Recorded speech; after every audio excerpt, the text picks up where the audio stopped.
we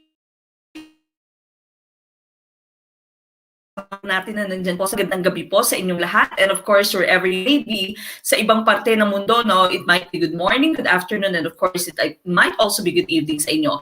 We are back for another live stream. This is a live item answered through your quizzes link, the test items that I've given you that was posted on our Facebook page. Okay, if this is your first time to watch us, make sure that you've mentioned be also on our team Facebook. I-mention nyo po para naman ma-welcome kayo ng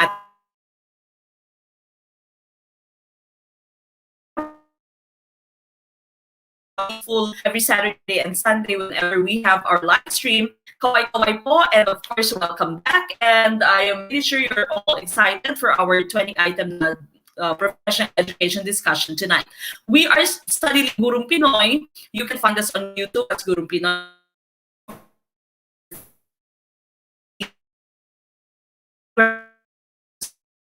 That's Gurong Pinoy, okay? On YouTube especially, we have so many videos that can help you pass the let. We have over 70 videos for our live stream. That's Gen Ed and Prof Ed. If this is your first time to watch us, you still have so many videos that you need to complete before you take the let. We also have a separate playlist for Gen Ed and a separate playlist for Prof Ed, so make sure that you watch all those videos prior to taking the let. Okay? First have our opening prayer. This still has been prepared for us by Mother F. Esteban. So samahan niyo po ako sa ating opening prayer.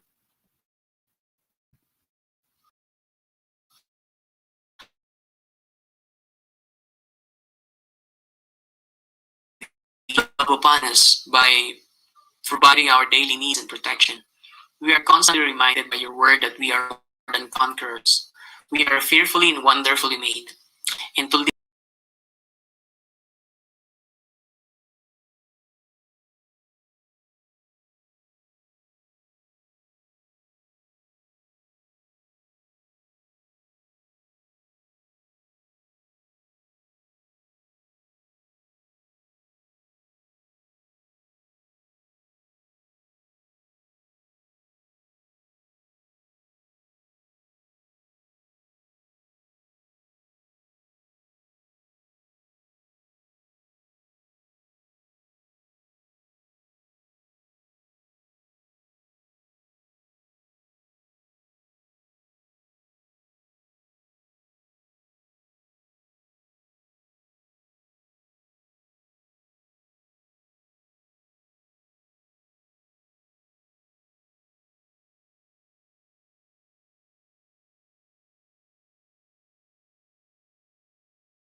Saglit lamang po, wala po tayo.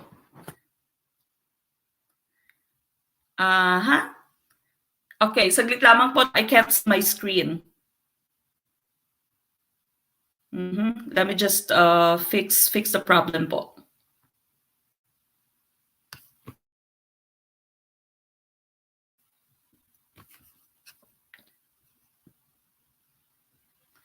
Okay, hang on po mga kaguro. Balikan ko lamang po yung aking live stream at medyo may problema.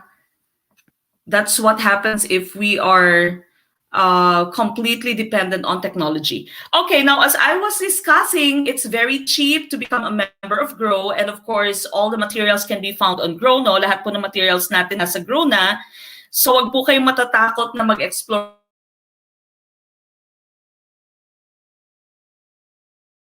There is a 13-hour difference po between the US, where we are, and between the Philippines. And of course,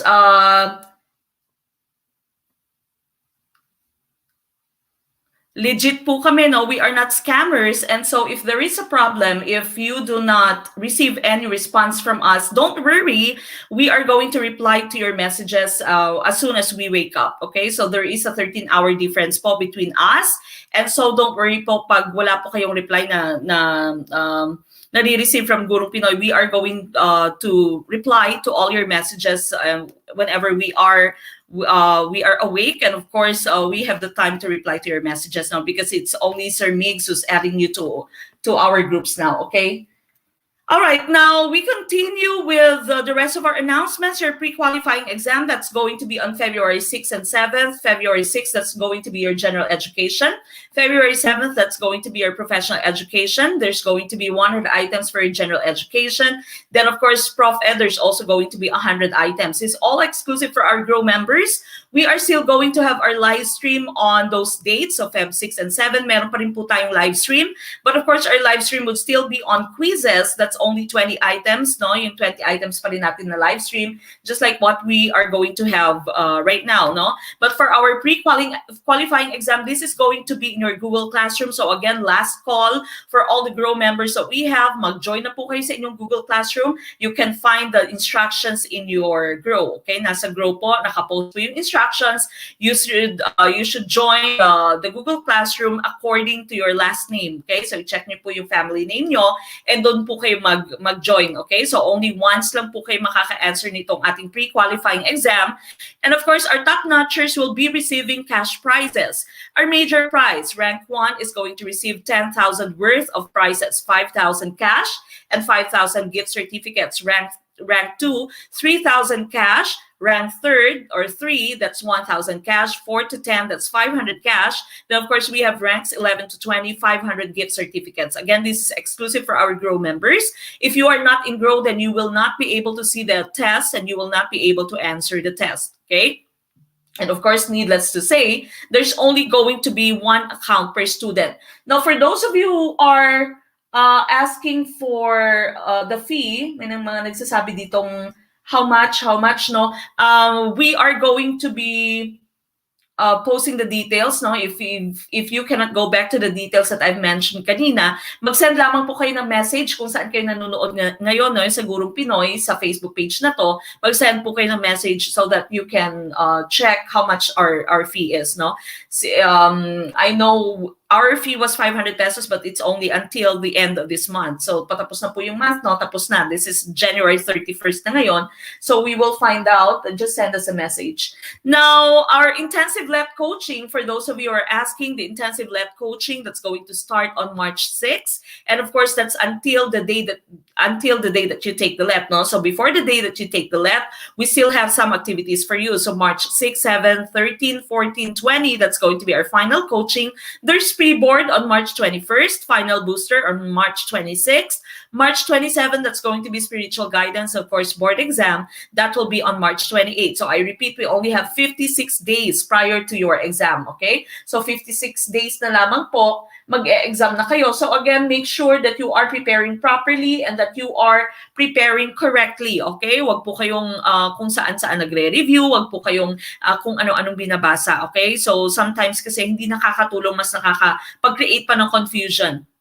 Okay, now, again, your intensive let coaching is going to be free for your Grow members. Our Grow members is going to be free for all our Grow members. If you are not a member of Grow and you'd want to join the intensive let coaching, you are going to have a payment of 1,000 pesos, okay? But for our Grow members, of course, this is going to be for free.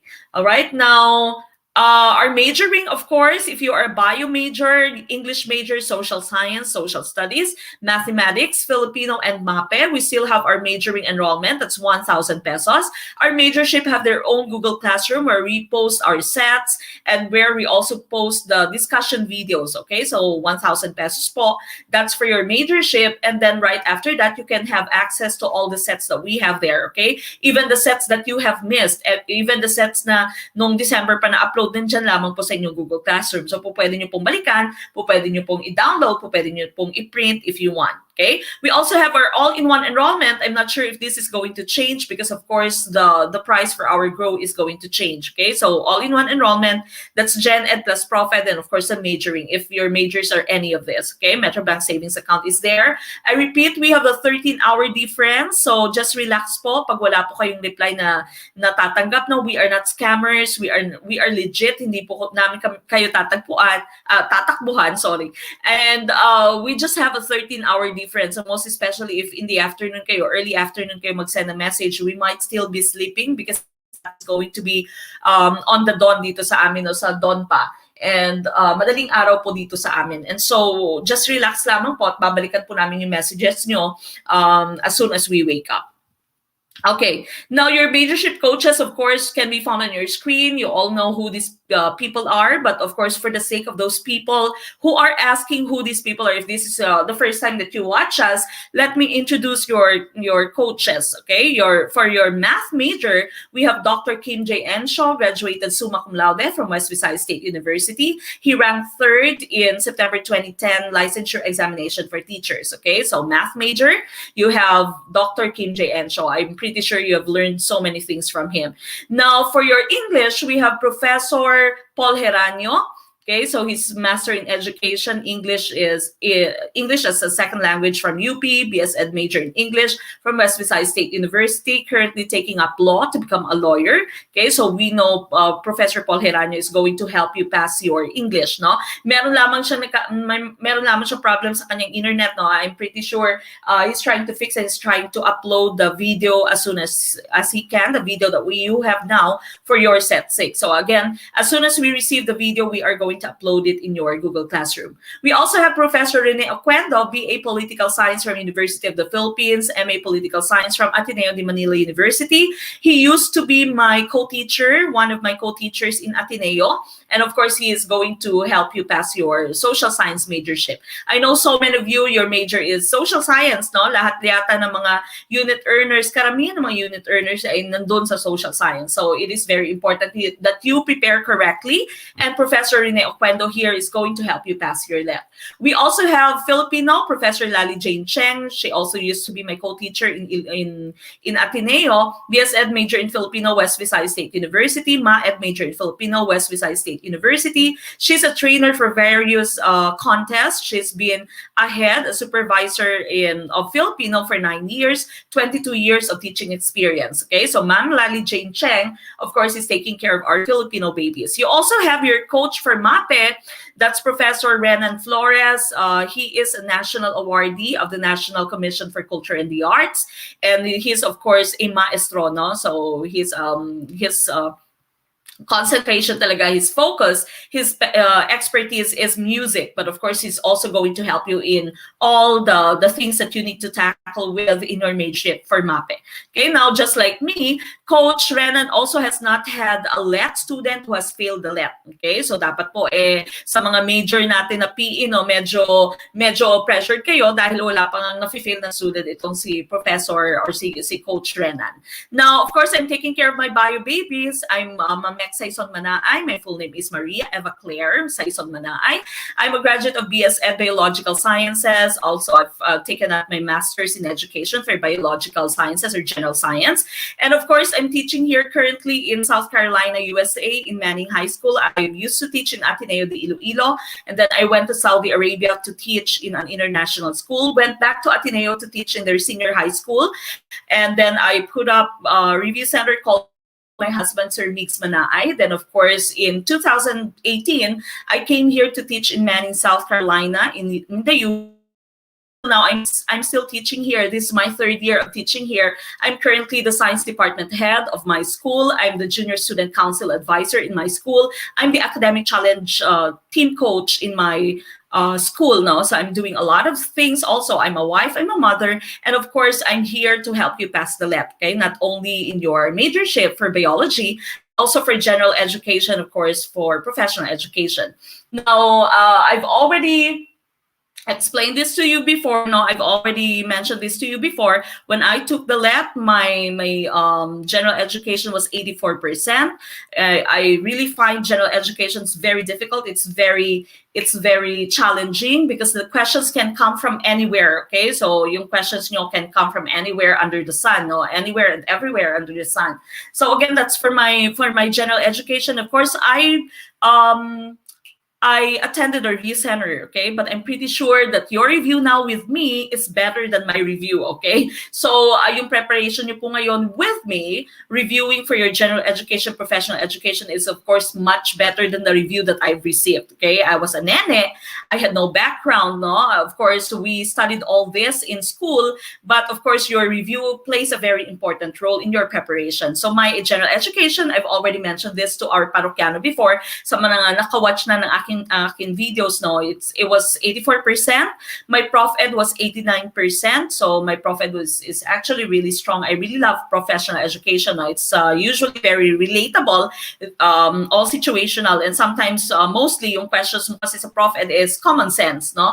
So pag marunong kang magbasa, marunong kang mag-analyze ng questions, you can easily get the correct answer for your ProfEd. Okay, so my ProfEd was 89%, and biology, which was my major and which was the easiest for me on the time of the exam, that was actually the lowest score, the lowest rating that I got. It was only 83%. Okay, so 83% lamang po yung aking bio majorship.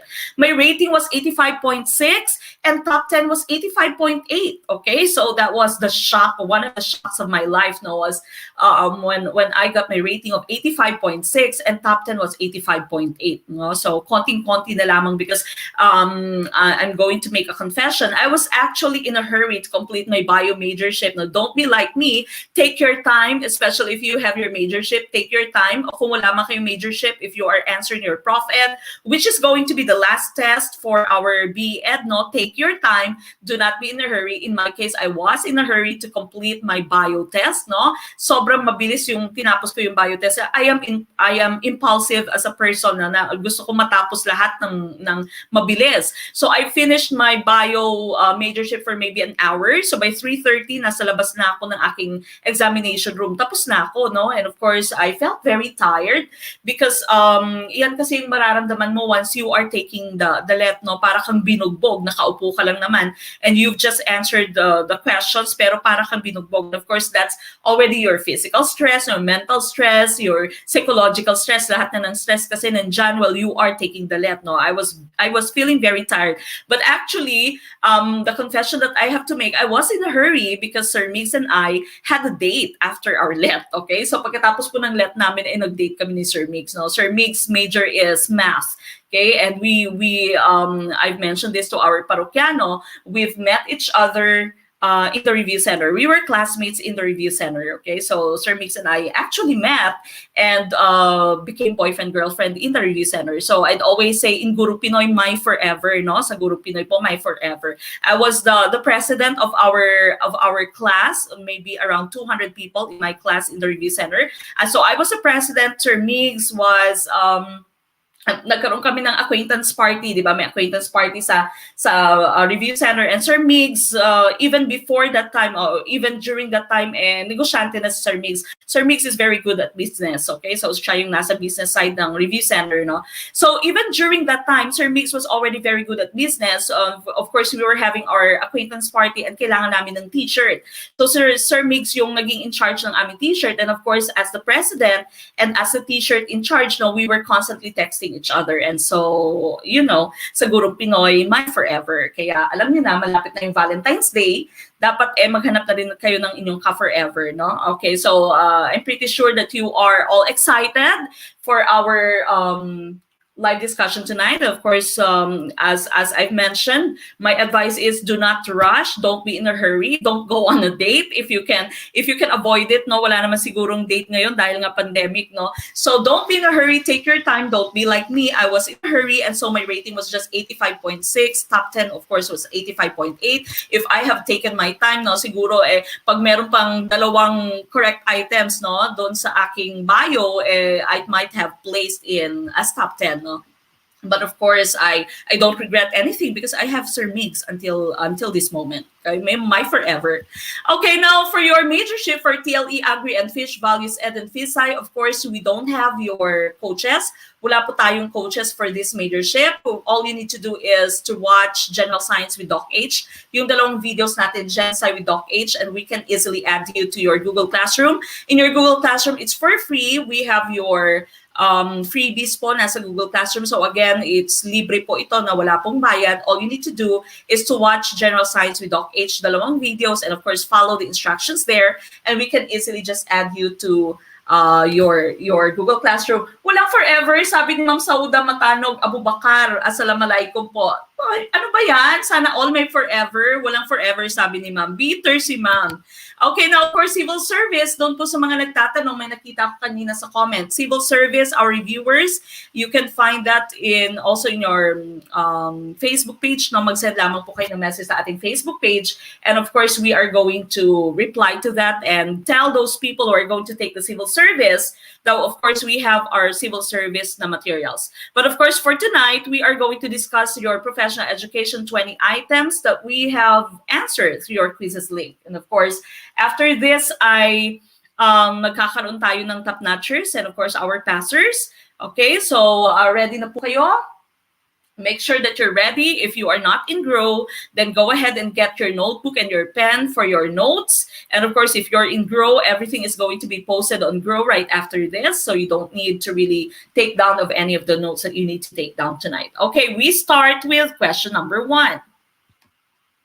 The process of metacognition helps every learner how to learn effectively. Which of the following statements is not a result of metacognition? Is it letter A, it makes the learner realize his strengths and weaknesses in learning? Letter B, it develops the learner's self-motivation to learn and improve his study habits? Letter C, it teaches the learner to learn what to learn? Or letter D, it accumulates more knowledge? What's the correct answer for question number 1?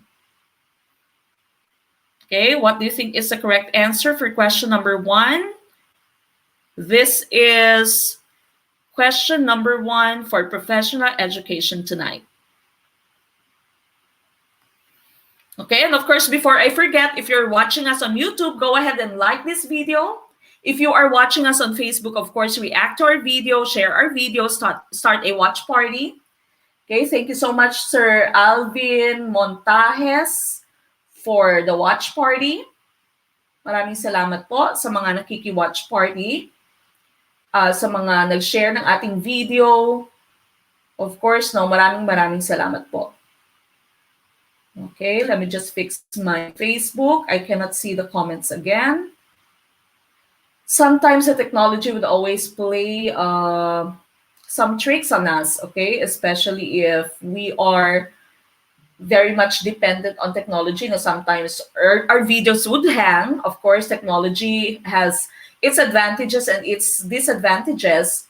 And so we need to just hang on. And of course, we need to just adjust with technology. Ma'am Sauda Matanog Abubakar, maraming salamat po for sharing our video. Okay, now some of you are answering A. Others are answering B. dito sa ating Facebook. Welcome po sa mga baguhan. Okay, si Sir Anton Larazi, first time dito sa Team YouTube. Maraming salamat po.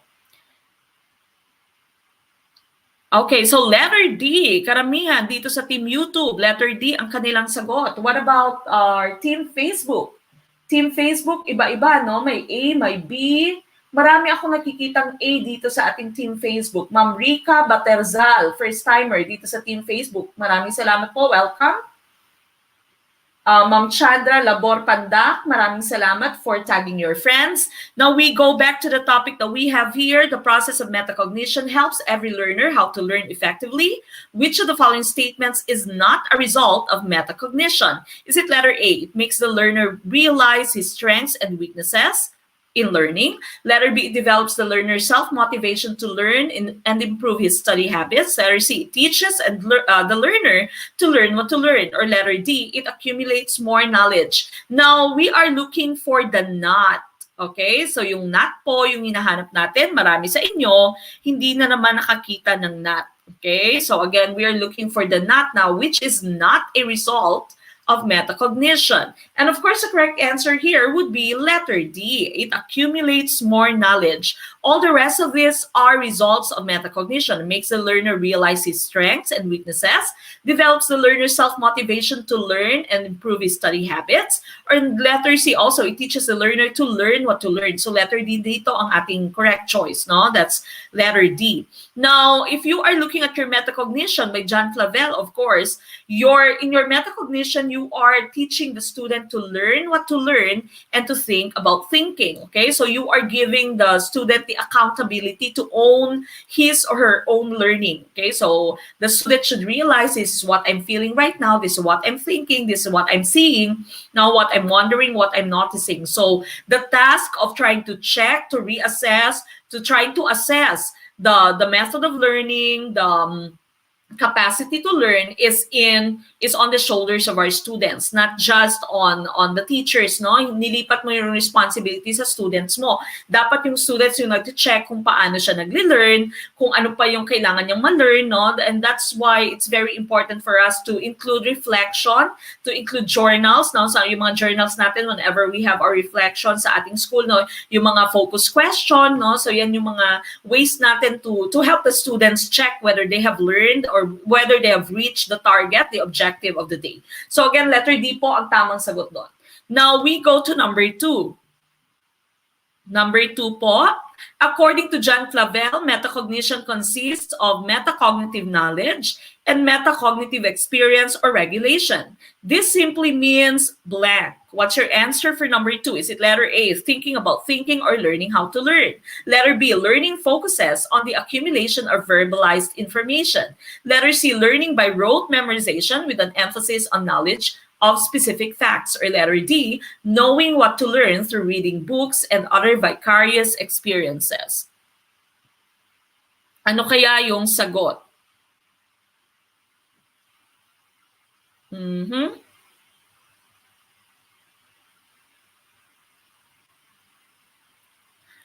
Sir Dandy Kalising, sabi dito, naka-enroll na ako, sir.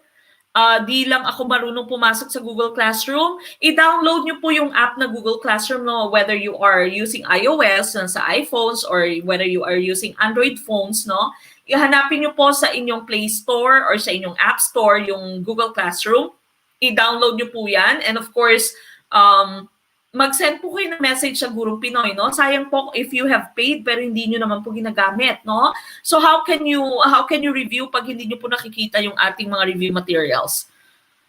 Ayan, sabi ni Sir Erikson Ongria, gawa ka lang sir ng Gmail and join ka sa Google Classroom. Tapos na kami sa set 6, okay? So Sir Erikson is part of my one of my bio babies, no? Sabi ni Sir Erikson dito, enroll ka sa bio major, nasa Google Classroom lahat ng reviewer, sobrang galing ni Ma'am Mek mag-discuss. Maraming salamat po. Sir Arden dito, sabi sa YouTube, tama Ma'am Mek, yung iba nilang rationalization, iba po ang sagot. Kaya nakaka-confuse, ma'am. Okay? Merong ibang sagot na sa ibang review centers na iba yung sagot. So I've been telling you to always try to choose review centers At wag pong masyadong makampante, wag pong masyadong mag-trust sa ibang sagot, no? Lalo na pag hindi po masyadong rinarationalize. Ma'am Maris Del Campo, maraming salamat po sa iyong paayuda. And of course, Ma'am Norhana Ismael, maraming salamat sa iyong ayuda, ma'am. Assalamualaikum po. Thank you. Ma'am Joy Dairet, maraming salamat sa iyong consistent na pakape. Thank you so much for your ayuda. Okay, now many of you are answering letter A dito sa ating Facebook. Let's take a look at YouTube. It's also letter A. Ma'am Norhana, again, maraming salamat. Okay, twice in a row na si Ma'am Norhana sa ating ayuda. Thank you po sa ating dalawang stimuli ngayong gabi. Okay, now, of course, this is by John Flavel. And this is metacognition, consisting of metacognitive knowledge and metacognitive experience. And of course, you know that whenever you say metacognition, this means thinking about thinking or learning how to learn. So again, as I mentioned, you are giving emphasis, you are giving the responsibility, the accountability to your students, no?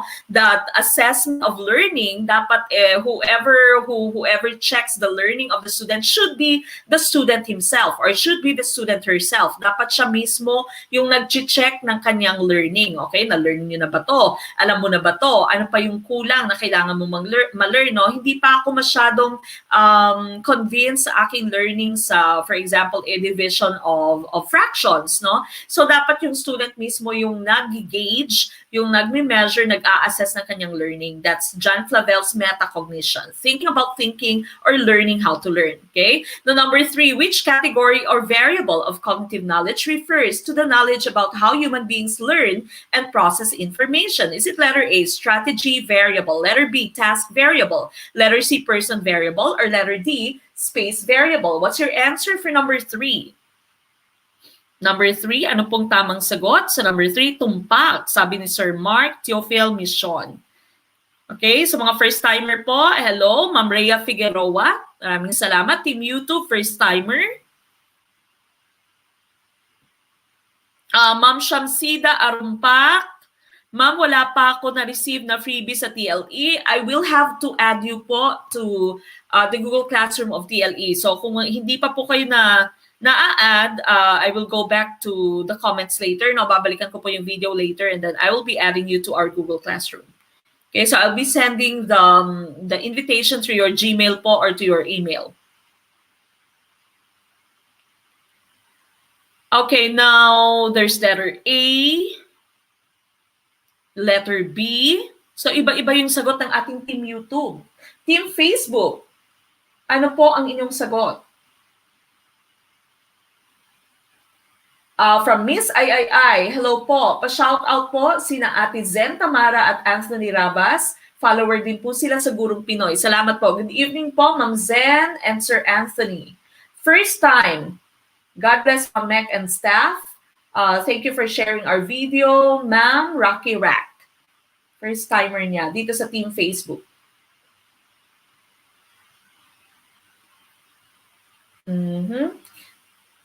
Again, maraming salamat po for those who are sharing our video, starting a watch party. Thank you so much. Ma'am Queen Hasfen for sharing our video. Maraming salamat po.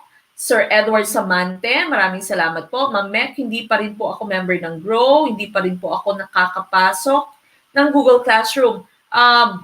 Nag-send na po ba kayo ng receipt nyo, Sir Edward? No? If you have already sent your receipt dito po sa ating Facebook page, you will be added to your Grow po. And of course, once you are in Grow, makikita nyo po yung instructions nandun sa Grow. Okay, so make sure that you become a member because on Saturday, no, we are already going to have your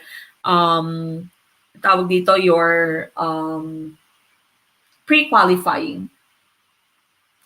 Okay, now iba-iba no yung ating sagot dito, iba-iba, may C, may B, may A. Ano kaya ang tamang sagot? Sir Sean Larazi, yes, pwede pa pong mag-enroll sa math. Mag-send po kayo ng message sa ating Facebook page. Okay, number 3 here. Which category variable of cognitive knowledge refers to the knowledge about how human beings learn and process information? Is it strategy variable? Letter B, task variable. Letter C, person variable. Or letter D, space variable. The correct answer here is letter C. Okay, so this is C. Person variable po. Yan po yung tamang sagot. Okay, now for number 3 here, this is metacognition's tripartite, no? John Flavel's tripartite framework of metacognition or metacognitive knowledge. So according to him, metacognition has 3 types of knowledge. Okay, the first one would be the person's knowledge. Person knowledge, this is understanding your own capacity. Okay, understanding your own capacity, that's person knowledge. Strategic knowledge, this is one's own capabilities for using strategies. So this is more on strategies, no? That's your strategic knowledge. And of course, task knowledge, this is how you see the difficulty of the task. So according to John Flavel's metacognition, meron po tayong tatlong klase ng knowledge. Meron kang person knowledge, yung capacity mo mismo, no? Dapat alam mo kung ano yung capacity mo as a person, as a student. Strategic knowledge, paano mo gagamitin yung strategies. And of course, task knowledge, how do you see the difficulty for you? How do you assess a certain task? Now, yung question kasi natin dito, this was taken word for word, no? Verbatim, yung words dito na kinuha, word for word po talaga sa definition ng ating person variable, no? So this is the knowledge about how human beings learn and process information. That's person knowledge, no? So these are the different knowledges that we have. Again, we have 3 types for this person knowledge. You have your strategy, and of course, you have your task. Your person variables or knowledge of person variables, this is knowledge about how human beings learn and process information. So as you can see, ito po talaga yung words na nandun sa inyong question, no? So word for word po yung question. That was of course taken from the previous LET question. So dito po talaga nila kinuha yung definition mismo ng knowledge of person variables. Ito po yung kinuha nila. For example, studying early in the morning and late at night, no? Depende sa'yo. Ano ba yung capacity mo to learn as a person? Ano ba yung study habits mo? Do you like to study while just listening? For example, you're studying, you're doing reviews with me. Do you just listen while doing something else? No, nakakapag-multitask ka ba? Or do you really need to sit down and really be in front of the screen and really be looking at me while you are studying? Meron kasi tayong mga students na gano'n, no? Yung mga visual learners natin, meron namang auditory. Or while studying ba, meron kang kinakalikot. Or while studying ba, nagtitext ka, nagchat ka, no? Depende sa'yo. That's your study habit. So working better in a quiet library rather than at home where there are a lot of things that make it hard for you to focus and concentrate, okay? So again, these are the things that will define you as paano mag-study.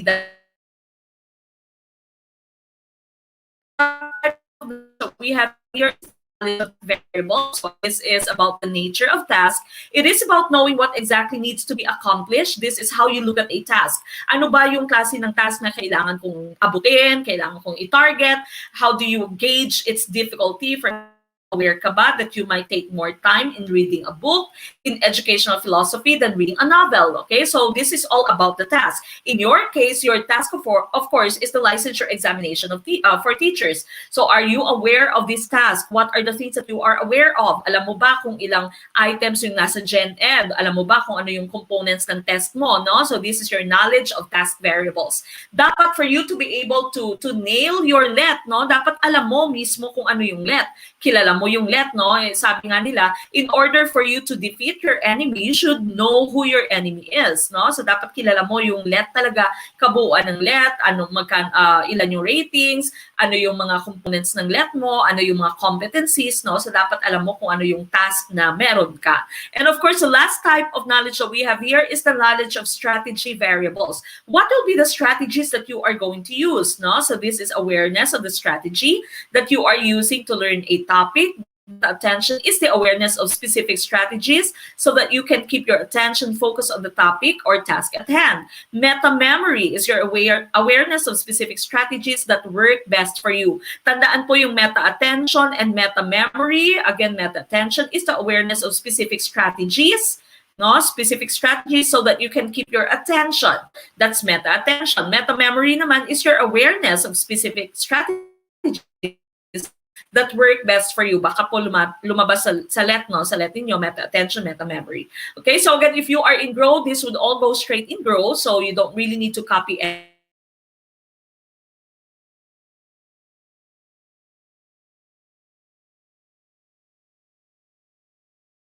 Go to number 4. In the cognitive and metacognitive factors, what process is involved when the learner is able to link new information and experiences in meaningful ways? Is it letter A, construction of knowledge? Letter B, goal-directed learning process? Letter C, learning of complex subject matter? Or letter D, strategic thinking process? What's the answer? First timer sa YouTube, Sir Jerel, good evening po. Ma'am Myra Chris Enriquez, maraming salamat po sa iyong ayuda. Thank you so much po. Okay, now what do you think is the correct answer? A lot of you in team, sa ating team YouTube, the answer is letter A. What about dito sa ating team Facebook? What's the answer? Ma'am Joanne Sabalza, she's asking paano po mag-join. Send us a message after this live stream po. Ma'am Joy Dairit, I see you here on Team Facebook. Mahina yata yung internet ni Ma'am Joy. Nandito siya sa Facebook ngayon.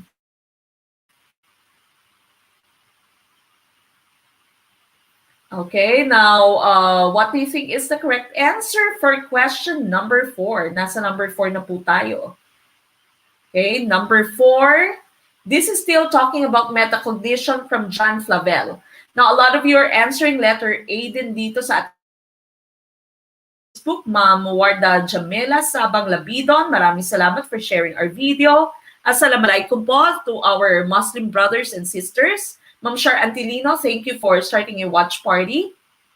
Okay, now a lot of you are also answering letter A here, and letter A is the correct answer, okay? So in the cognitive and metacognitive factors, what process is involved when the learner is able to link new information and experiences in meaningful ways? Correct answer here would be construction of knowledge. Now, word for word din po itong questions nyo, no? Kinuha din po ito nila sa definitions. I'll be showing you the different terms there later, no? Hindi po siya goal-directed, hindi po siya any of this. Okay, so again, construction of knowledge, that is the correct answer. Now, these are the cognitive and metacognitive factors that we have.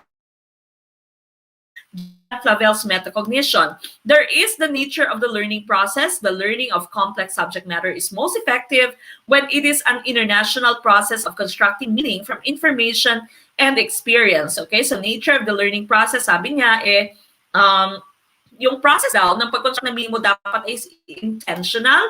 It's internal. So dapat yung learning process, you should be really aware of what you're learning. You should be really focused on what you're trying to learn. You should take accountability of learning. Okay? So dapat yung accountability, responsibility of how you learn should be on you. Okay? On you as a student. Mawari dito sa ating review, no, dapat yung accountability is not on us, hindi lamang sa Gurong Pinoy. Wag po kayong umasa sa inyong review center. Of course, the major accountability factor talaga ay nasa sa inyo, no? Kayo po yung, I've been telling this, you will be reaping the results of your scores, the result of your licensure examination for teachers, and so you should be putting forth more effort. Kayo po dapat, no? So we have some students who would ask us or would tell us, ma'am, hindi po ako na-inform na ganito, ganyan. Po, pwede po bang inform niyo ako, ganyan, ganito? Our live stream po, our schedule po for the live stream is Saturday, Sunday. Naka-post po dyan yung schedule. Na meron po kayong Google Classroom. We are doing asynchronous learning, no? So asynchronous po to, which means you are learning at your own pace. So dapat po you should responsible. Do not wait for us to tell you na, oy, meron po tayong quizzes ngayon, or oy, meron po tayong schedule ngayon, no? Nakapost lang po yung ating schedule. And of course, one way for you to keep updated is to follow us, no? Mag-follow po kayo, i-ring nyo po yung bell notification or be notified for anything that i-click nyo po yung mga whatever bells you see on your apps para remind kayo pag meron tayong live stream or meron tayong bagong pinost for link or any information. So dapat po yung learning process should be, the responsibility should be on you, accountability should be on you. No, meron pang ibang nagsasabi, ma'am, wala po kaming internet. This is online po. We are doing online learning. This is online review. Hindi po pwedeng wala kayong internet. I know yung internet po ay napaka mabagal, no? Bagal po ng internet natin sa Philippines. But of course, this is online learning and you cannot learn online if you don't have any internet connection. Okay? So again, nature of learning process, dapat dapat internally nakafocus sa'yo yung responsibility and accountability. Now, goals of the learning process. Number 2, the successful learner over time and with support and instructional guidance can create meaningful, coherent representations of knowledge. Okay, so this is your goal of the learning process. Dapat meron kang representation ng knowledge mo, no? Dapat coherent siya, naiintindihan. Of course, your knowledge should be meaningful.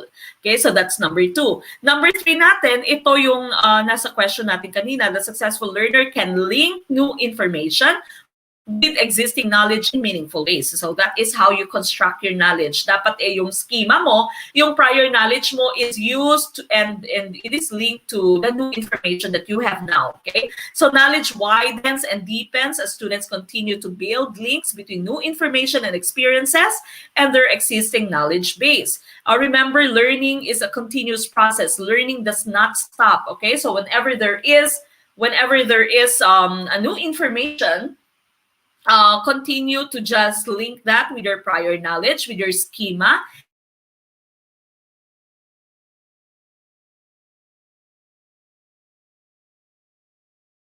Learner can create and use a repertoire of reasoning strategies to achieve complex learning goals. Successful learners use in their approach to learning reasoning, problem solving, and concept of learning. If you are a real metacognitive learner, no, if you are accountable of what you're learning, you should know your strategies, no? Alam mo na dapat yung strategies mo. Paano ko kaya maaalala itong 8 steps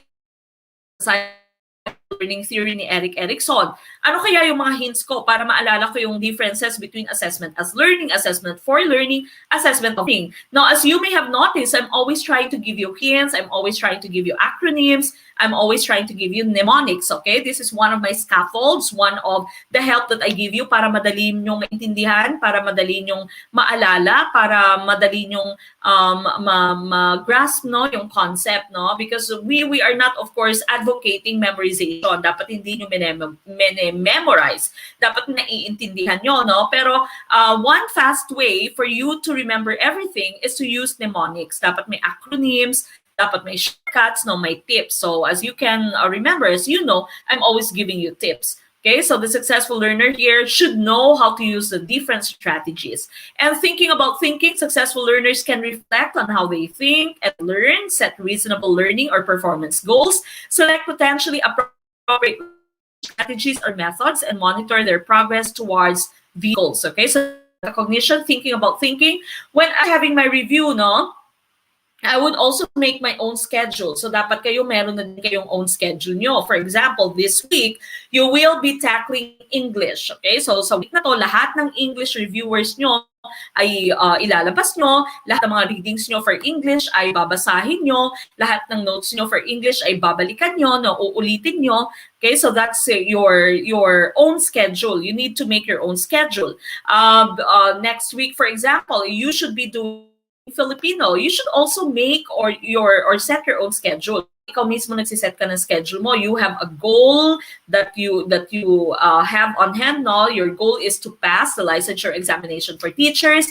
It is the biggest battle that you are going to tackle as a person and as a teacher, no?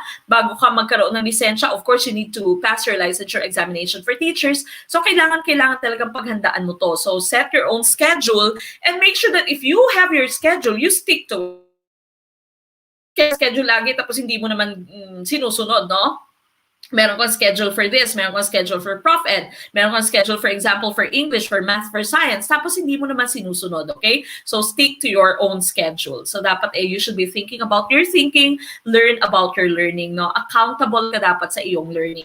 Now, number 6, context of learning. Learning is influenced by environmental factors, including culture, technology,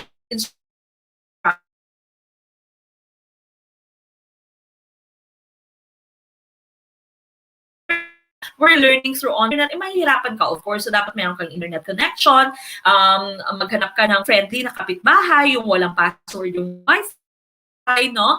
Or magpa-load ka, for example, no? So, dapat talaga, merong iba-ibang factors, and all of these factors should play very important roles in your passing the LET, in your reaching your goal. Now, kaya nga sinasabi namin lagi, no? Kung kukuha ka ng LET, dapat wala ka munang kaaway. So sabihin mo sa asawa mo, sabihin mo sa girlfriend mo, wag mo muna akong awayin on this week, no? Sa week na to, dahil kukuha ako ng net sa Sunday, wag mo muna akong awayin, wag muna tayong magkaroon ng conflict, wag muna tayong mag-cool off, no? Or kung gusto mo akong i-break, wait muna until the following week, no? Wag mo muna akong i-break this week dahil kukuha pa ako ng let sa Sunday. So dapat iklaro yung mind mo, dapat all these factors are favorable para naman dire-diretso makuha mo kaagad yung lisensya mo, no? Yung LPT na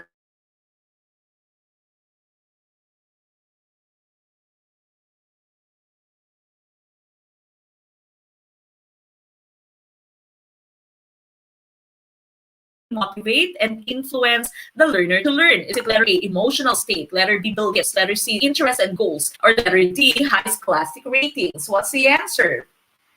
Thank you, Ma'am Johanna Tangote, for the watch party. Maraming salamat po. Oh, hina talaga yung signal. Sa akin din, naglalag. Okay, kahit dito naglalag, no? Ang hina ng signal.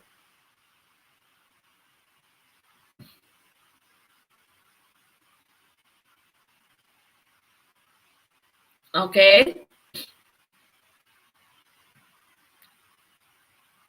Cool off na yan. Para isa na lang isipin, silet na lang.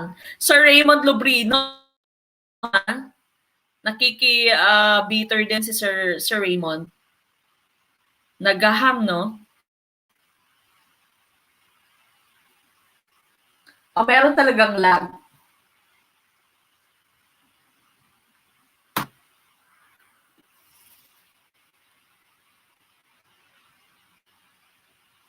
Okay, hang on.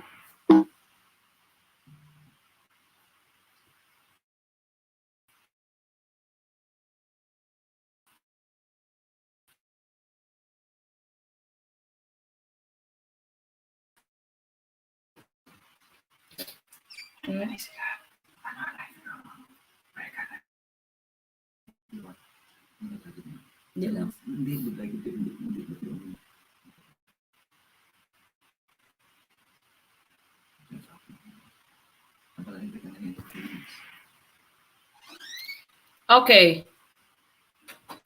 All right, can you already see me? Oh, naglalag nga. Ang hina ng internet, no? Nasa Pinas lang.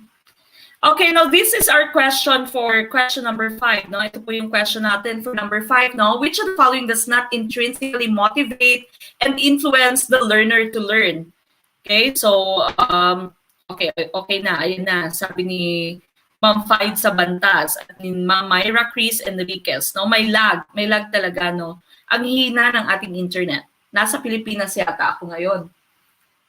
Okay, so yeah, number 5. Which of the following does not intrinsically motivate and influence the learner to learn? Is it letter A, emotional state, letter B, beliefs, letter C, interests and goals, or letter D, high scholastic ratings? What's your answer for this one? Okay na. Sabi ni Ma'am Jeremy Velarte. Maraming salamat po. Sir, have you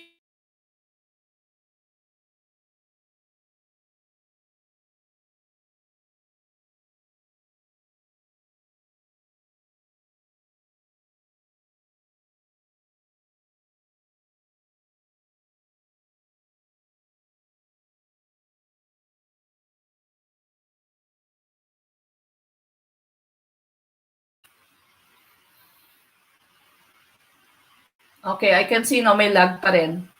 Can you hear me? You just see the graphics, hindi niyo lang makita yung visuals, pero can you hear me? Naririnig niyo po ba ako?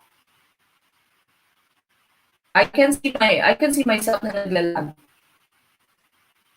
Okay, lag na naman. Sabi dito ni Ma'am RV Joy Tulod. Ang hina, no?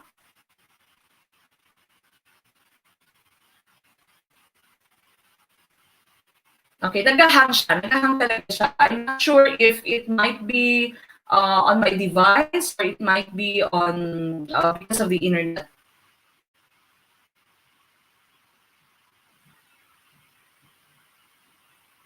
Okay, so hang lang siya ng hang.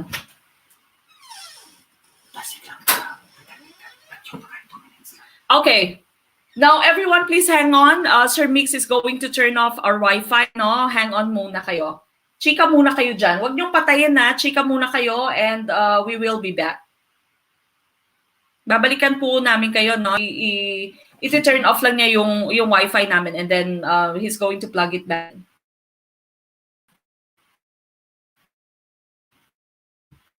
Makichika muna dyan at maghanap kayo ng inyong forever. Go!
Okay. Comeback is real.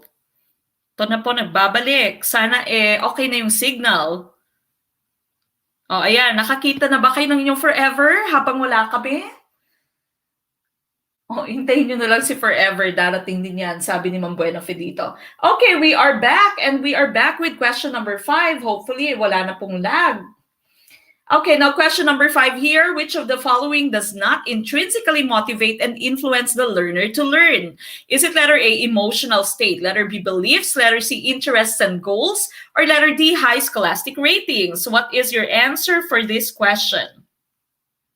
Yan na, better na. Better na yata yung signal. Hopefully, dire-diretso na po. Okay, we apologize for the technical difficulties. Ganyan talaga yung internet, no? Ganyan talaga kapag everything is through technology. Okay, ano po yung sagot nyo for question number 5? I'm pretty sure you've already seen the answer.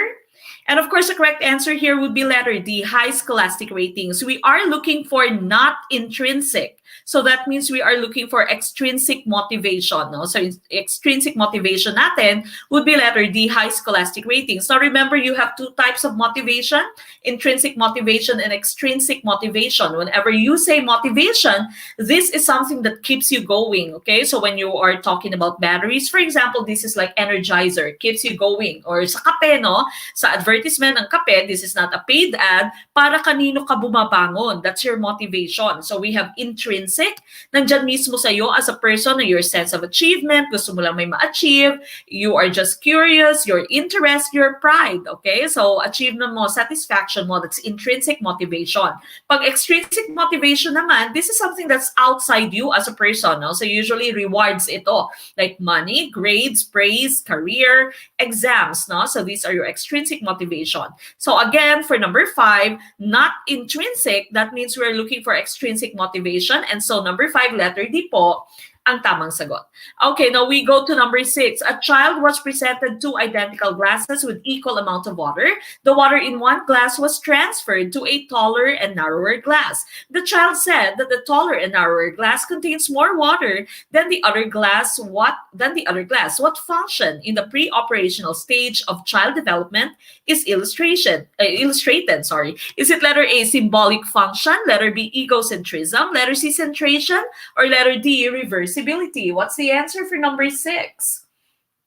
What do you think is the correct answer for number 6? So you have given a child 2 glasses with identical or equal amount of water. The water in one glass was transferred, no? Tinransfer mo siya sa taller, narrower glass. The child said that the taller, narrower glass contains more water than the other glass. What do you think is this function that we are looking for in this question? Okay, ano kaya yung tamang sagot for question number 6? In YouTube, no? Team YouTube is answering letter C. Oh, Sir Al-Rashid Daod, Mamek, pa-shoutout po ako sa aking kapitbahay na di alam na nakiki-wifi lang ako sa kanila. Ganti is real. Okay, nakaganti si Sir Al-Rashid, ah. Okay, what about Team Facebook? Team Facebook, ganun din. Letter C din, ang karamihang sagot. Miss I, thank you po for your watch party. Okay, of course, the correct answer here would be letter C. This is centration. Okay, centration po ito, hindi po symbolic function, hindi egocentrism, hindi reversibility. Now, symbolic function natin dito, this is when the imagination of the child comes into play, no? Napaka-rich, napakataba ng imagination ng child mo. When you are in your pre-operational stage, usually preschool, no? Napaka-magana ng inyong imagination. So this is the time when, I'm talking about symbolic function, this is the time when the student is, or the child is going to have imaginary friends, the child is going to imagine that the child is Wonder Woman, or that she is Spider-Man, or that she is he is Spider-Man or that he is Superman, no? Or minsan Darna, no? So that's symbolic function. You are imagining stuff, you are imagining things, no? That's symbolic function again.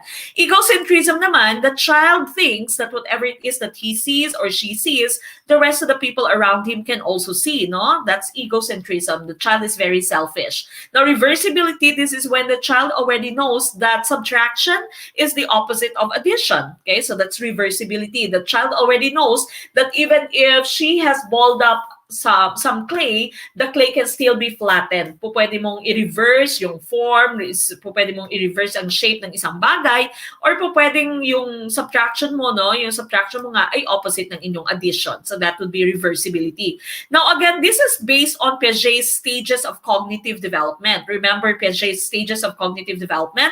According to him, there are 4 stages, no? Yung mnemonic natin dito, yung hint natin is smart people cook fish. Again, that's smart people cook fish. Smart is sensory motor.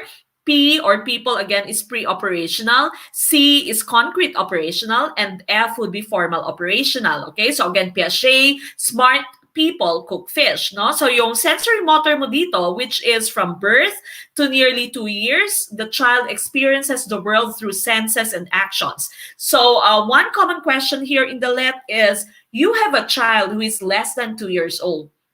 If you are going to follow Piaget's stages of cognitive development, what should you do to the environment of the child? And so the correct answer is give him an environment that has ample objects. Okay, so maraming objects, maraming bagay na pwede niyang ikulikot, maraming bagay na pupuno sa senses ng child mo. No? That's why meron kang tinatawag na mobile. Yung mobile na tinatawag natin, ito yung mga nakakabit sa crib ng bata, no? Yung mga nakakabit sa crib ng baby mo. That's the mobile. As you can see, the mobile is very colorful, may sounds, may movements na umiikot-ikot, because this is one way to develop their cognitive, no, their cognition, cognitive development mo, that's sensory motor. So the child learns by touching objects, by using his or her senses. Now, here, the child, of course, unang-una, before your object permanence and stranger anxiety, your child here also has so many reflexes, no? May iba-ibang reflexes yung child mo. There is what you call the sucking reflex, so marunong siya mag-suck, of course, no?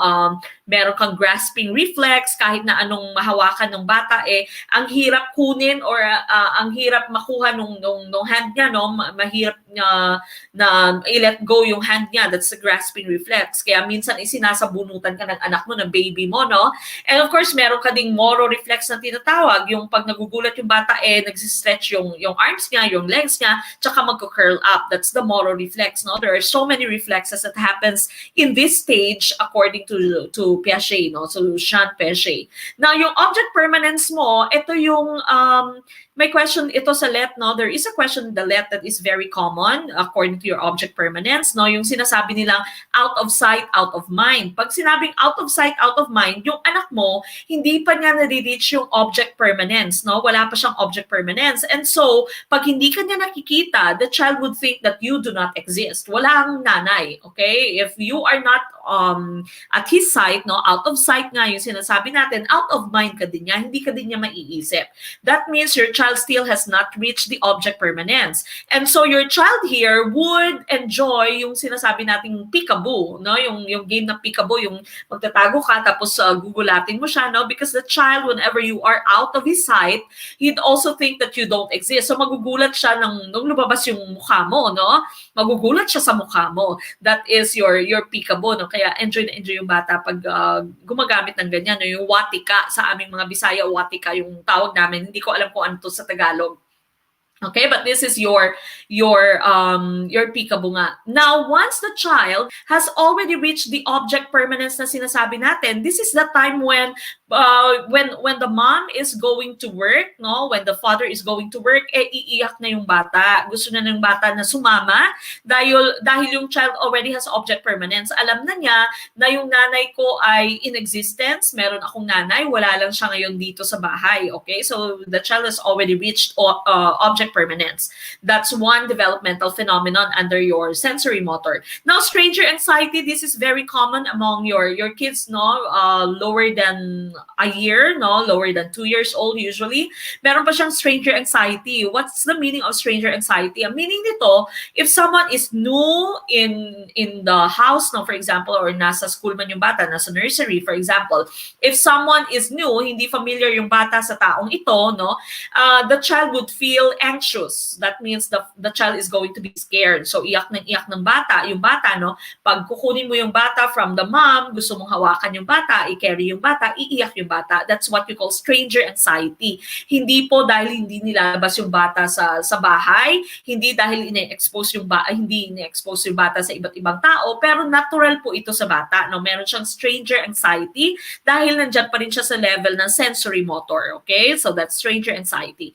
Now, about 2 to 6 years, no, so yung preschool mo, pre-operational stage, representing things with words and images, but lacking logical reasoning. So ito yung pretend play, sinabi natin kanina, yung symbolic function, no? So nagiging diwata ka, kahit yung mga superheroes mo, ito yung minsan nababalian yung bata kasi tumalon siya galing from the window because he thinks he's Spider-Man, he's Superman, okay? That's pretend play. Egocentrism, of course, we've mentioned this. The child is very selfish. The child thinks that whatever it is that he sees, she sees, ganyan din nakikita ng mga tao around him or her. Language development is also very important here. So it's very important that you don't baby talk the baby, no? Wag niyong i-baby talk yung baby niya. Baby, no? You're so cute. Wag ganyan, no? Dapat straight po yung pagsasalita natin in front of our babies. Pag kinausap mo yung babies mo, dapat straight. Wag niyo po siyang i-baby talk, no? I-baby talk niyo lamang yung boyfriend niyo, girlfriend niyo. Wag na yung baby, no? Because this can really influence the language development of the baby. So dapat walang baby talk. This is also the time when you should be very careful kasi nai-imbibe ng bata lahat ng mga nakikita niya, no? Especially language. Akala niya maganda, or there is a common question, the child is using bad words and you laugh at him, okay? So dapat hindi mo siya tatawanan kasi akala niya maganda. Oy, nung sinabi ko yung word na to, tumawa sila. It made them happy. And so I'm going to say it again, no? So dapat hindi ka tatawa dahil the child has no idea of what is right and wrong, no? The child is just trying to gauge the emotions of the adults around him, okay? So that's language development. Now, yung centration mo is also part of this, no? Centration mo would also be part of your pre-operational. Yung centration tinatawag natin, the child's focus is only on one aspect of an object. So yung nilipat yung amount of water on a taller, narrower glass, akala niya is mas marami na. Ito yung time na bibigyan mo, for example, yung bata ng pera, meron kang 2 piso, no? 5 piso na barya, that's equal to 10 pesos, pero 2 lamang yung 5 piso mo. At on the other hand, for example, meron kang 5 piso na tig-piso. So meron kang 5 coins at the other hand, no, sa isang kamay mo. So ang pipiliin ng bata yung may 5 piso na tig-piso without even looking at the value, no. The child is not aware of the value yet. The child is just focused on one aspect of certain things, okay? So nakikita niya na mas marami without looking at the value, without knowing the value, yun yung pipiliin niya, no? So that would be your centration. Now, for your concrete operational, during this time, the child learns, develop na yung child ng logic, pero the child would still have to use concrete events, concrete objects, so grasping concrete analogies, and performing arithmetical operations. So meron ka ng conservation dito, meron ka ng reversibility, no? So marunong na siyang mag-subtract, meron ka ng mathematical transformation. That would be for your concrete operational. But then again, the child would still be using concrete objects here, no? And the child can also do seriation. Yung sinasabi nating seriation, the child can arrange objects from smallest to largest, for example, or vice versa, no? So marunong na siyang gumawa ng series. Now, about 12 through adulthood, there's formal operational. Abstract reasoning, of course, is the main factor that we have here. So there's abstract logic, there's potential for moral reasoning. Okay, so again, Piaget, smart people cook fish, sensory motor, pre-operational, concrete operational, and formal operational. Siguraduhin kung na-nail nyo na to, siguraduhin na meron na kayong expertise on this, no? Alam nyo na to, para of course, wag na tayong pabalik-balik. And of course, you are expected to see this question sa LET. Okay, this concept sa LET. Okay, no, number 7. This is the tendency of the child in the pre-operational stage to only see his own point of view and to assume that everyone also has the same point of view as his. Is this letter A, animism, letter B, centration, letter C, symbolism, or letter D, egocentrism? Okay, sabi ni Ma'am Jennifer Banoy dito, now I know, Ma'am Mek, kala ko kaya sila takot kasi di nakakalabas ng bahay. Hindi po. Okay, meron lang silang stranger anxiety. Bakit nung kami pa ginawa ko naman siyang baby, wala pa ring halaga sa kanya? Aba, humuhugot na naman si Sir Teach Jomar Donde. Baby T1 kapag sawa na, kaya walang forever. Ma'am RV Joy Tulod. Mga nanghuhugot na naman itong mga nasa team YouTube natin. Hugot pa more. Malapit na yung Valentine's Day, wala pa rin forever. Wala naman yatang Valentine's Day this year, no? Bawal. Bawal lumabas. Sabi ni Kim Chu. Okay. Now, again, for number 7, this is the tendency of the child in the pre-operational stage to only see his own point of view. I've just discussed this a while ago. Okay, so sabi ni Sir Raymond Lubrino dito, number 7, D for the win. Okay, dito sa ating team Facebook, ganun din. Letter D din, karamihang sagot. And of course, that is the correct answer. Okay, so the child is egocentric, no, napaka-selfish ng child. Whatever he sees, he thinks the rest of the people can also see the same thing, no? Yung symbolism natin dito kanina, symbolic function, symbolism na discuss ko na to, no? This is when the child's imagination is very rich. So you pretend that you are, ako ginawa ko ito, no, nung ako ay bata pa, no?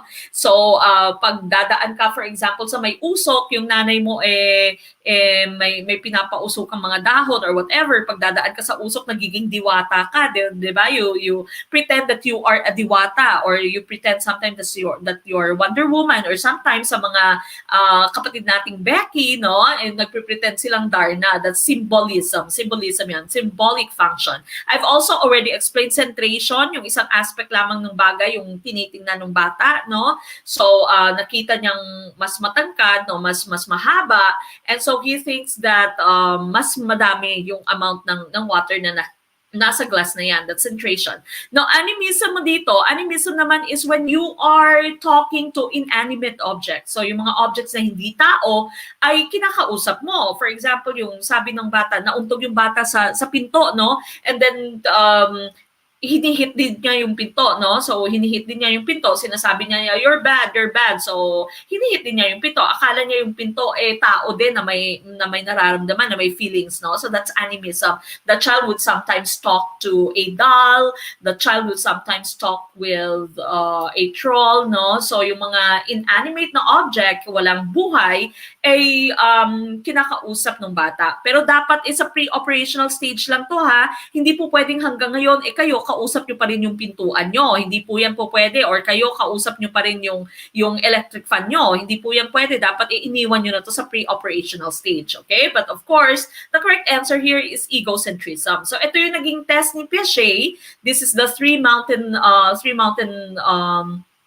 test, no? 3 mountain view test ni Piaget. Sinabi niya sa bata na iguhit mo kung anong nakikita nung doll. But actually, sa side ng doll dito, nakikita niya 3 bukid. Pero sa bata, sa view ng bata dito, nakikita niya 1 bukid lamang. Now, Piaget asked him to draw what the doll can see, and the child has just drawn one mountain, because the child actually thinks that whatever he sees, the rest of the people can also see. Okay, so this is what we call egocentrism. So again, egocentrism dapat nanatili lamang ito until pre-operational lang dapat ito. Okay, so hanggang pre-operational lang siya dapat ay hanggang ngayon, wala ka ng egocentrism. Meron kasing ibang tao hanggang ngayon ay egocentric pa rin. He or she thinks that everything is still about him or her, no? Palaging siya, me. Okay? So, palaging affected pag merong nakitang post yung kapitbahay, or pag merong nakitang post yung kanyang friend sa Facebook, akala niya siya agad yung pinapatamaan, no? So, affected ka agad, guilty ka kaagad, no? Akala mo ikaw na kaagad, no? So, you think everything around you is just it's just about yourself, no? You are so full of yourself. Hindi naman dapat na me lang dapat, no? So yung egocentrism should have stopped sa inyong pre-operational stage ni Piaget. Dapat ngayon hindi na kayo egocentric. Okay, now we go to number 8. Which of the following does not belong to the stages of personality dimensions of Erikson's psychosocial development during infancy and childhood? What's the answer? Ano po yung sagot nyo for question number 8? Number 8 na po tayo. What is your answer for question number 8? Okay, what do you think is the answer for question number 8? Okay, number 8, which of the following does not belong to the stages of personality dimensions of Erikson's psychosocial development? Yung hint mo dito is during infancy and childhood. Hinahanap natin yung hindi kasama during infancy and childhood. Okay, kasi yan yung sabi, during infancy and childhood, but we are looking for something that does not belong. Okay, does not belong to the stages of personality dimensions of Erikson's psychosocial development during infancy and childhood. Now, a lot of you are answering letter B dito sa ating team Facebook. Ma'am Lemelyn Santiago, maraming salamat po for the watch party. B for the love. Ba? Palaging may eklavo itong si Sir Raymond Lubrino. Okay? Okay, yan yung sabi ni Ma'am Jennifer Banoy dito. Parang pamangkin ko, Ma'am Mek, 2 years old na untog sa computer table, pinalo niya ng pinalo yung table kasi bad daw. Okay, so that is your animism. Me, myself, and I, #egocentric, sabi ni Sir Ray Lobrigito. Sabi ni Sir Al-Rashid dito, ouch, pinatay na ng kapitbahay ang wifi, nakahalata na yata. Okay, now a lot of you are answering letter B. Hala, Sir Al-Rashid, sabi niya, basa naman self pag may time. 8 ligwak na. 8 ligwak na? Okay, so letter B, ganun din sa ating team Facebook. Letter B din yung inyong sagot. And that, of course, is the correct answer, which does not belong sa infancy and childhood. And of course, we know trust versus mistrust. This is a first stage. There's initiative versus guilt, autonomy versus shame and doubt. And so, of course, the correct answer here would be letter B, intimacy versus isolation. Now, before I continue with our discussion, if you did not watch this video yet, itong video natin na one of the very first videos, very first live streams that I've done, tingnan nyo po to, panoorin nyo po to if this is your first time to watch us at hindi nyo pa siya nakikita, nasa YouTube po ito. Panoorin nyo po to dahil halos lahat po ng theories sa ProfEd diniscuss ko dito. Sa lahat po psychosocial, psychosexual, yung id, ego, super ego, yung moral development, halos lahat po ay na-discuss ko dito. Okay? So panoorin nyo po tong video natin na to. Now, going back to Erikson's psychosocial development, he said there are 8 stages in psychosocial development. In this video po, sa video natin ito, hanapin yung thumbnail na to, diniscuss ko po dito and I have also given the hint on how you can memorize the 8 psychosocial stages according to Erikson. So balikan nyo po yan. Tinuruan ko po kayo dito kung paano nyo ma-memorize yung lahat ng stages na to. Okay, basic would be trust versus mistrust during or basic mistrust during infancy, So it's very important for you if you have a baby, if you have a pamangkin, your pamangkin is just in this stage, he or she is an infant, it's very important that you promote, that you develop the value of trust, okay? So pag umiyak yung bata, dapat hindi pinapatagal yung iyak dahil pag pinatagal mo yung iyak ng bata, hindi siya pinapadede. There are just very few reasons naman kung bakit umiiyak yung bata natin, yung mga anak natin. First is gutom, unang-una talaga gutom, maaaring basa yung diaper, kailangan niya ng diaper change, or maaari din naman may sakit, may sakit yung bata, yung tiyan, may lagnat yung bata, So kailangan pag umiyak yung bata, you have to attend to his or her needs, okay? So dapat talaga, huwag yung pinapatagal, yung iba kasi sasabihin na, paiyakin mo lang kasi magiging singer yan, di ba? Makaka-strengthen yan sa kanyang lungs, which is true naman, pero hindi naman sobra-sobrang 2 hours na 1 hour na umiiyak yung bata mo, hinahayaan mo lang yung anak mo, And so it is very important for you to be able to develop trust in your child at this point. So dapat pag may kailangan yung anak nyo, umiiyak, you have to attend to his or her needs. So dapat padidehin na siya pag siya ay gutom because your child at this point is trying to develop trust, okay? So if the adults around the child is giving his needs or her needs, then the child will be able to trust people, okay? So the child will be able to trust people. Kaya baka merong trust issues, kaya hindi mo siya matrust, kaya wala kang tiwala sa boyfriend mo, sa girlfriend mo, dahil maaaring during this point, hindi binibigay ng nanay mo, ng tatay mo, yung kailangan mo. Pinaiyak ka na mahaba, no? So, nagka-trust issues ka. Hindi ka nakapag-develop ng trust. Imbis na trust, mistrust yung na-develop mo, okay? So, that is very important at that stage. Now, yung kabaliktaran naman nito, meron din namang mga tao na sobra din namang mag-trust, no? Yung mga uto-uto, yung mga sasabihan ka lang na ang ganda mo naman, ito, ganyan, ganyan. Love kita, ganyan, naniwala ka agad, no? And meron din mga taong sobrang sweet sa ibang tao, no? So, yan naman yung mga sobrang inalagaan, yung mga sobrang pinamper. So, maaaring paiyak pa lang siya, nilagyan mo na kaagad yung anak mo ng bote, no, ng bote ng milk, no, gaganyan pa lang yung anak mo, iiyak pa lang kasi gutom yung anak mo, binabantayan mo kung kailan iiyak, lalagyan mo na kagad ng bote ng milk, no, ng milk bottle. Okay, so hindi naman po pwedeng ganyan. So dapat natural lang, relax lang, at your own pace lang, no, hindi naman babantayan mo kung kailan iiyak at susubuan mo na kaagad. Because if that happens, then the child would easily trust everyone. The child becomes gullible. So ikaw to, pag utu-utu ka, ilang beses ka nang niloko, nagpapaloko ka pa rin, no? So utu-utu ka, gullible ka, it has something to do with your infancy, no? So maaaring masyado kang pinamper during that time. Okay, now at toddler stage, of course, this would be autonomy versus shame and doubt, no? So autonomy versus shame and doubt. During this time, your child is trying to develop self-control and willpower. So yung anak, no, yung mga anak natin, ako, I still have a toddler, no? Baby Ray is turning 4, malapit na siya mag-4 in March. And so may autonomy na siya. And dito napapansin mo yung anak mo na meron siyang favorite dress, meron siyang favorite shirt, meron siyang favorite colors. Yung dress niya, gusto niyang paulit-ulit. Si Rain, ganyan, no? Gusto niyang paulit-ulit. I want my princess dress, mommy. No, I want this because it's so pretty. O, kahit hindi pa nalalaban yung dress, no, paulit-ulit, yan yung gusto lagi ng anak mo. Because that is their way of trying to develop and trying to develop na their autonomy, no? So there's self-control and willpower. That is autonomy. So just give them a chance to develop their autonomy. Basta wag lang sobra. Wag naman na papayagan mo na ka-swimsuit papunta ng simbahan. Okay? Yun naman ay hindi na po pwede. Okay? But kung wala namang problema, po pwede naman kahit paulit-ulit, sige lang. Basta hindi pa naman mabaho, no?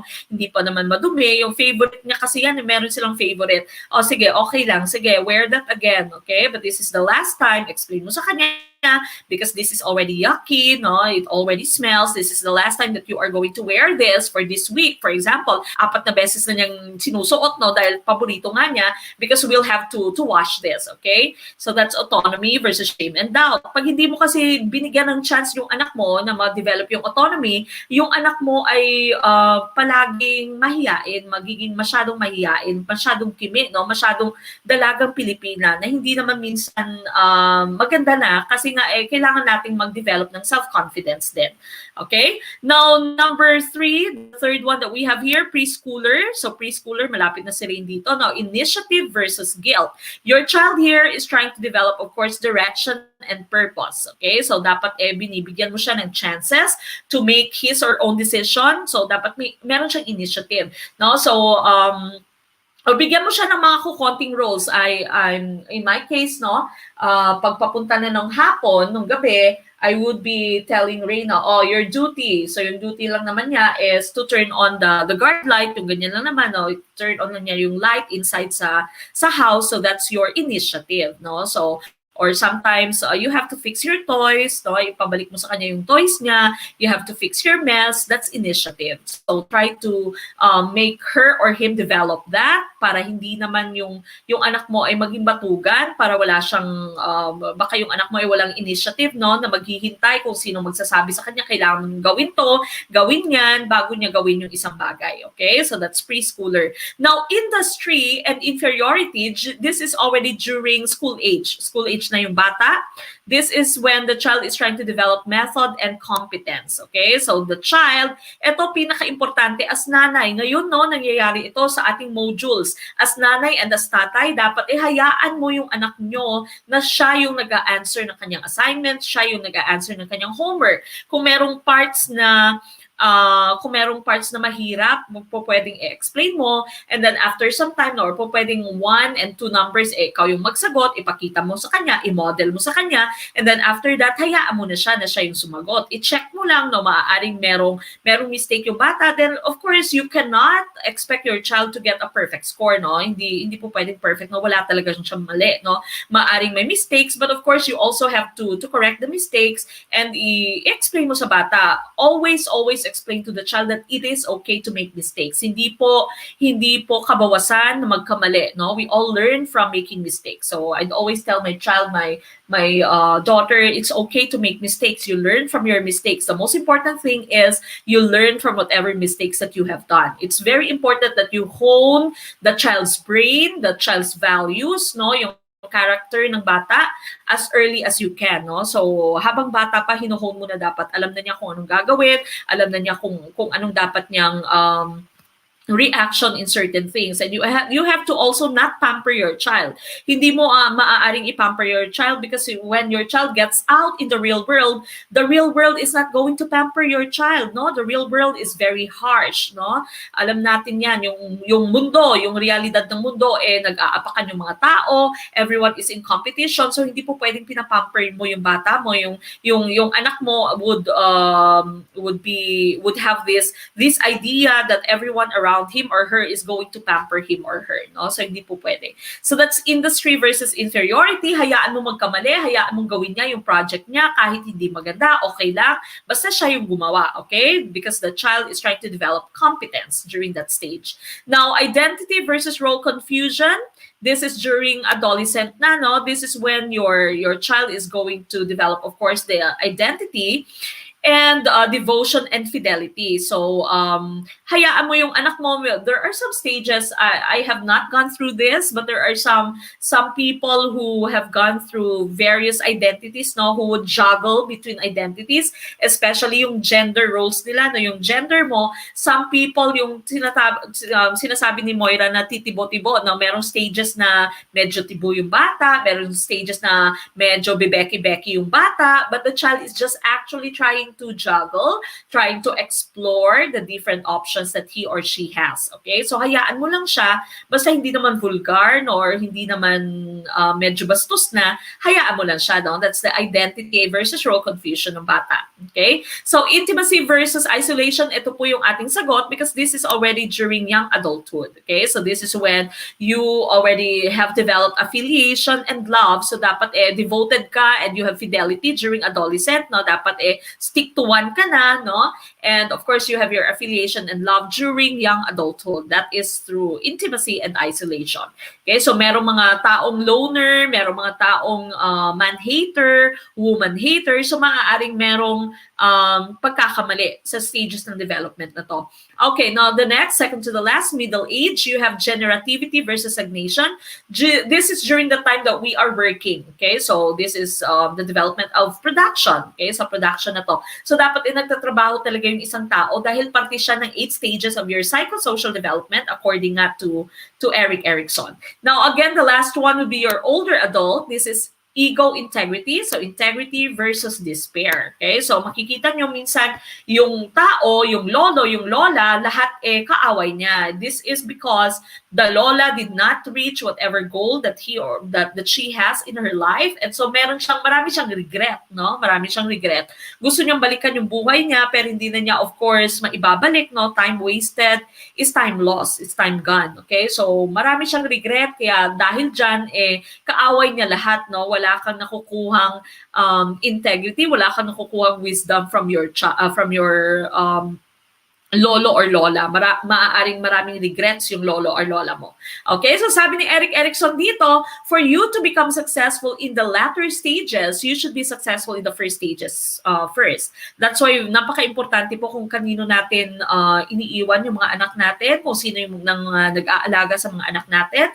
Dahil, especially your infancy, this is going to play a very important role in the way your child is going to grow. Okay, the growth of your child, in the development of your child. So, yung mga usual na yung mga nakikita natin minsan na mga serial killers, no, yung mga murderers, there is something that happened. There is something yung development nila during this early years, especially no, yung napaka-crucial na stages, merong naging problema. Wala siyang naging caring na environment, for example, no? Hindi naging caring yung environment niya, hinayaan na siya nanay ng tatay niya or whatsoever, inabuso siya, no? Sinexually abuse siya ng mga tao around him or her, no? So maaaring yun nga yung mga nakapagdulot ng mga trauma sa kanya, and as an adult naging mistrustful siya. He or she cannot trust people, and meron siyang mga anger, no? May angst siya against certain types of people, and so this person might do something bad against the people in our society.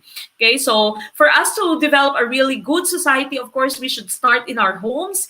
That's why we'd always say the basic unit of your society are your families. You start with your kids. If you raise your kids well, we are going to have a very good future. We are going to have a very good society. Okay, so sa atin mismo nakasalalay kung ano magiging future ng ating bansa, ng ating society. Okay, now number 9. In what stage of Erikson's theory of development is identity versus identity confusion prevalent? Is it letter A, infancy, letter B, childhood, letter C, adolescence, or letter D, adulthood? Okay, nakita niyo to a while ago. What do you think is the answer for question number 9? Anong hugot ni President?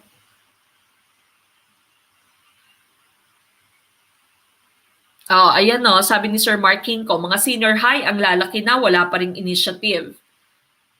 Okay. Alright, so a lot of you are answering letter C. That's life, Sir Press. Sabi ni Ma'am Jennifer Banoy dito. Kahit gaano pa karami nagawa nating kabutihan, pag nakagawa tayo ng isang pagkakamali, yung mali pa rin ang naaalala nila. Okay. Yan naman talaga yung nangyayari, no? That's the truth. Okay, so number 9, letter C, karamihang sagot. Sabi ni Sir Alvi Medalyada, pag nagsermon na si Lola ko, tahimik na kami lahat. Okay, pag palaging maraming, lahat na lang kalaban ng Lola, Lolo, no? Minsan iniisip natin, ano kaya naging development ng buhay ni Lola at Lolo? Ano kaya yung pinagsisisihan niya, no? Minsan yung merong mga may matatandang dalaga, no? Pinagsisihan niya, hindi siya nag-asawa. Okay? Sabi ni Sir Raymond Lobrino dito, 9, C for my honey. Aba? Okay, letter C din, yung sagot ng ating team Facebook. Ma'am Christine Rama, thank you for the watch party. Maraming salamat po. Ma'am Margie Peralta, thank you for sharing the video. Okay, letter C. And of course, that is the correct answer. So, adolescence po ang tamang sagot. Nakita natin to kanina sa stages of development natin, no? Psychosocial development according to Erikson. So, identity versus growth confusion. Again, that's in letter C, adolescence. Now, we go to number 10. Scaffolding is a teaching technique in assisting a learner to accomplish a given learning task. From whom and what theory of development was this technique based? What's your answer for number 10? Ma'am Emeline Galito Hermitanio Mascardo, maraming salamat for the watch party. Is it letter A, Erikson's psychosocial theory, letter B, Vygotsky's social-cultural theory, letter C, Kohlberg's stages of moral development, or letter D, Bandura's social learning theory? What's the answer for number 10? Number 10 na po tayo. Okay, Team YouTube is answering letter B, sabay-sabay, kaway-kaway. Ang ating Team YouTube ay nagkakaisa sa letter B. Okay, that's for number 10. What about Team Facebook? What's your answer for number 10? Ano pong sagot nyo for number 10? Team Facebook? Okay, may B. Alright, so karamihan letter B din ang sagot. At wag na nating patagalin pa. Of course, letter B, that's Vygotsky's social-cultural theory. No? Scaffolding is by Lev Vygotsky. Erikson's psychosocial theory, we've just discussed this a while ago. Kohlberg's stages of moral development, you remember this. You have your pre-conventional, conventional, and post-conventional. Now, when you say conventional, the child is following the rules of the society. No? The child wants to be a good boy, good girl. The child would want to be accepted in the society. That's conventional. Okay, so convention according to the rules of your society. Now, when you say pre-conventional, the child follows the rules, but the child does not understand the meaning or the function of the rules. The child only wants rewards, or the child would only want to avoid punishment. Okay, so baby Rain sa ang anak ko, no, Rain would tell me, Mommy, I want that. Can we buy that? Can we get that? And then I say, okay, basta. And then say, good girl. Okay, so basta, good girl. She just wants to be a good girl. She wants to follow the rules because she wants rewards. Okay, so reward and punishment and reciprocation. Yan po yung nasa ating pre-conventional. Yung reciprocation naman sinasabi, you scratch my back, I'll scratch your back too. No, he or she is going to do something if he knows that he or she is also going to receive something in return. So that's all part of your pre-conventional. Conventional, again, is according to the rules of your society, and post-conventional naman is above and beyond na the rules of your society. So minsan nagrarally ka na, kahit hindi na siya akma, you're not following the rules of your society anymore, you already have your own set na prinsipyo, no? You already have your principles. So that's your post-conventional. Now, according to Kohlberg, not all people would reach the post-conventional stage. Merong mga tao na mamamatay na nasa conventional stage lamang. They can't decide on their own. They cannot go against the rules, no? Yung sunod-sunuran lamang sa lahat ng rules. So that's, which is not bad naman. Okay, this is Kohlberg's stages of moral development. Bandura social learning theory, of course, this is learning through imitation. The child would learn through imitating the models. No, so as adults around the child, is very important that we become very good models for them. No, we become role models for them. Okay, so again, letter B ang tamang sagot dito.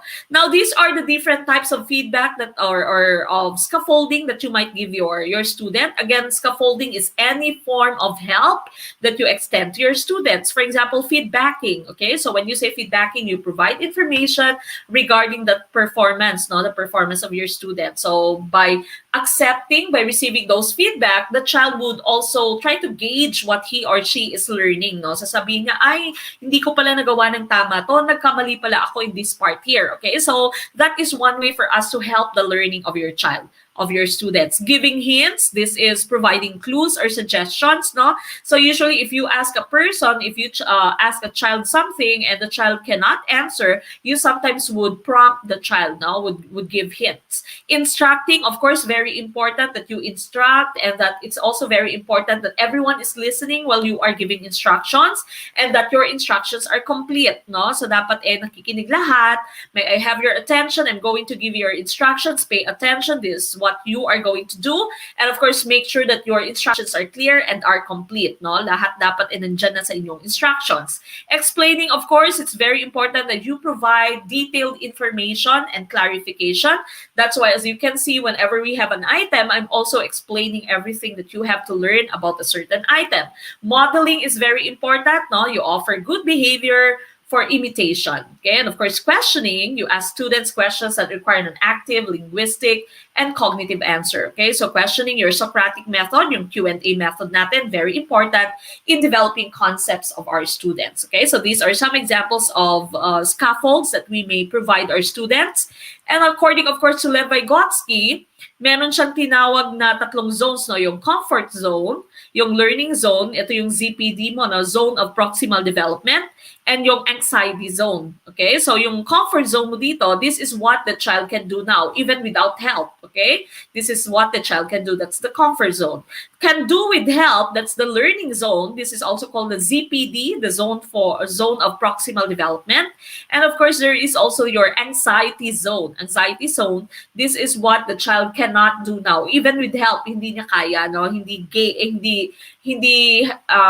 ma-reach ng kanyang development. For example, grade 3 pa lang yung bata, tinuruan mo ng calculus, hindi talaga niya kaya. Okay, so that's the anxiety zone. So according to Lev Vygotsky, what a child can do in cooperation today, that means with your help today, he can do alone tomorrow. Okay, so even if the child is still having some difficulties, if you try to help the child will do better next time. Okay, so it's very important that you scaffold the learning of your child, of your student, that you help your students, of course.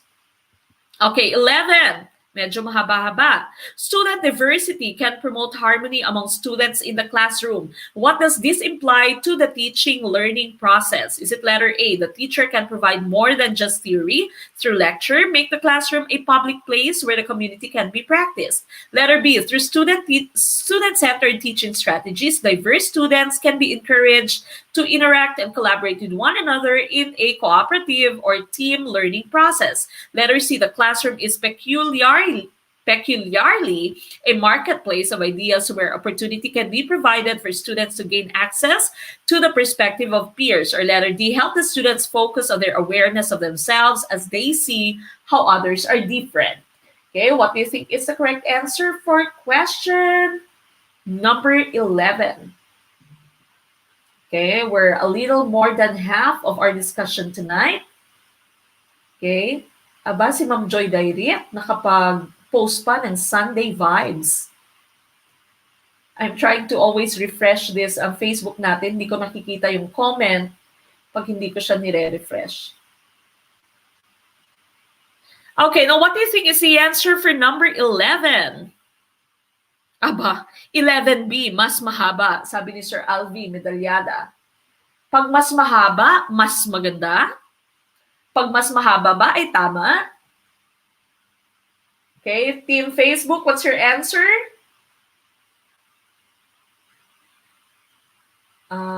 Now, karamihan sa inyo dito, letter B ang sagot. Ma'am Margie Peralta, maraming salamat po for sharing our video. 11B from Sarangani, from Sir Raymond Lubrido. Mas mahaba, mas tama, sabi ni President Loreto Agbayani Balical Jr. B, maganda, sabi ni Ma'am Annalise Subido. Sir Isaac Clyde J. Mix, maraming salamat po for the watch party. Welcome back, Sir Isaac. Okay, now letter B. That, of course, is the correct answer. Okay, so letter B po, ito yung tamang sagot. Okay, through student-centered teaching strategies, diverse students can be encouraged to interact and collaborate with one another in a cooperative or team learning process. Okay?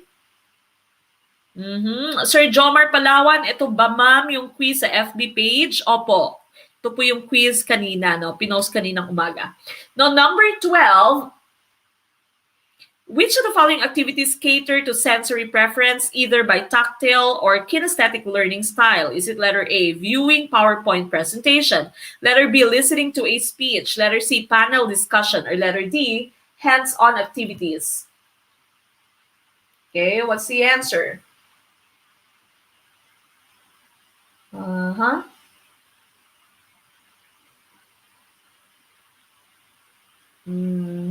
Ba't may nag-angry? Ano po yung ikinagagalit nyo, ma'am and sir? Heart po, hindi po angry. Okay, now a lot of you on Team YouTube are answering letter D. Okay, karamihan D, may ilang B. Ma'am Marilyn Canatoy, D for Ding Dong. Okay, dito sa ating Team Facebook, ganun din, karamihan letter D din. Sir Edward Samante, thank you for the share. Maraming salamat po. Okay, and of course, the correct answer here would be hands-on activities. Whenever you say tactile, no, tactile, or kinesthetic learning styles, no, ito yung mga hands-on activities na meron tayo. So, po pwedeng pasayawin mo yung anak mo, no, sa kinesthetic, no. Kinesthetic kasi they like movement. They want to move, they want to jump, they want to move around, no. That's kinesthetic learning style. Tactile mo naman, this is when they are touching objects, no. So, yung tactile materials mo, these are some examples of your tactile materials. So, yung sticks mo, yung feathers, buttons, no? So these are tactile activities that you can give your child, you can give your students, because this, of course, is going to be very helpful in the development of your child, no? Cognitive development ng child mo, dapat may mga tactile activities kang binibigay. So as you can see, no, so kami, no, sa page ni Rain, sa Rain TV, we'd always be playing with slime, no? So slime kami ng slime, palaging slime, dahil gusto niyang mahawak ng slime, no? So hayaan mo lamang sila, hayaan mo sila mag-explore, hayaan mong marumihan yung bata, hayaan mong maputikan yung bata, no? Dalhin mo sa putikan, let them or her let her explore, because that is how your kids would learn. Okay. Now, number 13, which of the following characterizes a left brain dominant individual? Is it letter A, verbal, responds to word meaning, plans ahead, responds to logic? Letter B, impulsive, less punctual, prefers frequent mobility while studying. Letter C, processes information in varied order, random gestures when speaking. Letter D, visual, responds to tone of voice, responds to emotion. What's the answer? We're looking for left brain dominant. Sabi ni Sir Robert Baldado dito, baka iniwan na kaya nag-angry. PS.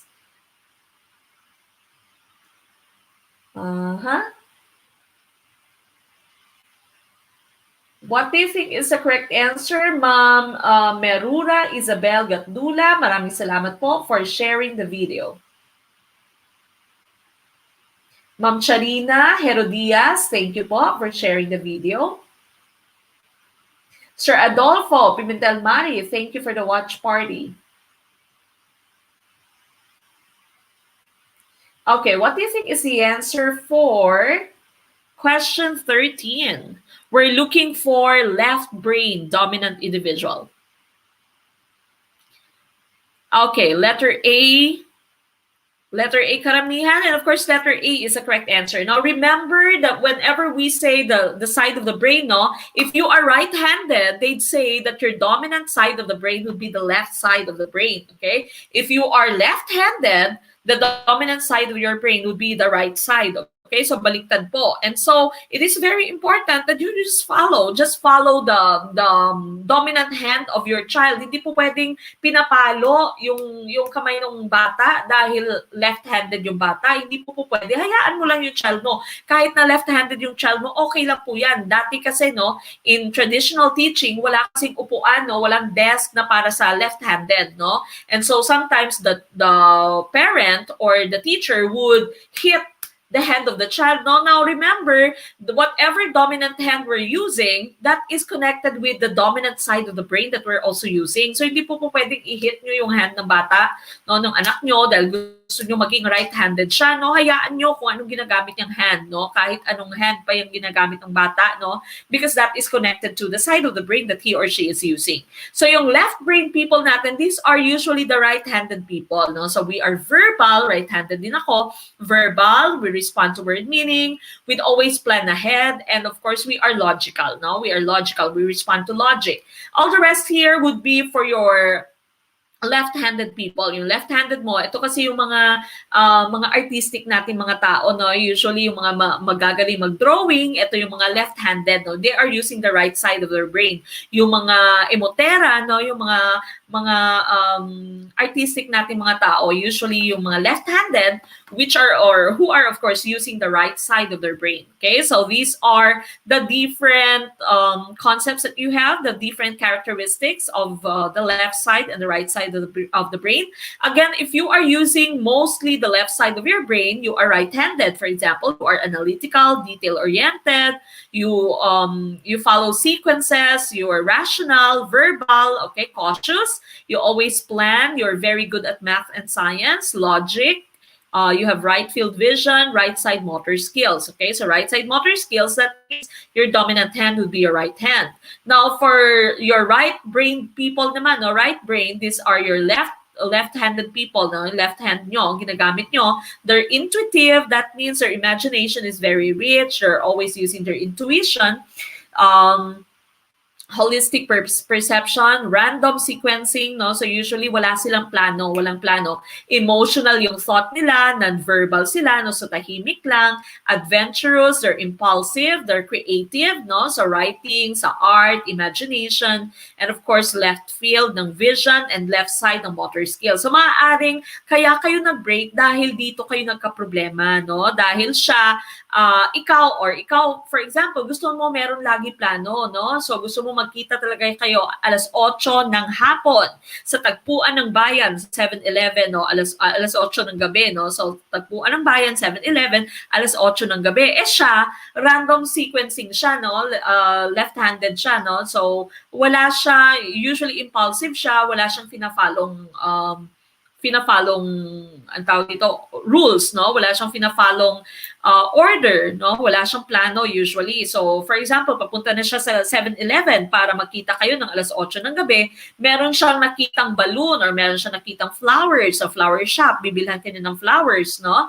So, he stopped by to buy you some flowers dahil nga napaka-emotional niya, adventurous siya, impulsive siya, no? Sabi niya, ay, alas 8 na, pa alas 8 na, pero bibilhan ko muna siya ng bulaklak. And so what happened was that late siya nung dumating. So 8:10 na siyang dumating, wala ka na doon, iniwan mo na siya dahil alas 8, yung sabi mo, no, gusto mo i-follow talaga yung inyong schedule. Eh siya, alas 8, G's na siya dumating dahil nga binilihan ka pa niya ng bulaklak, wala ka na doon. So nag-break na kayo ngayon. Okay?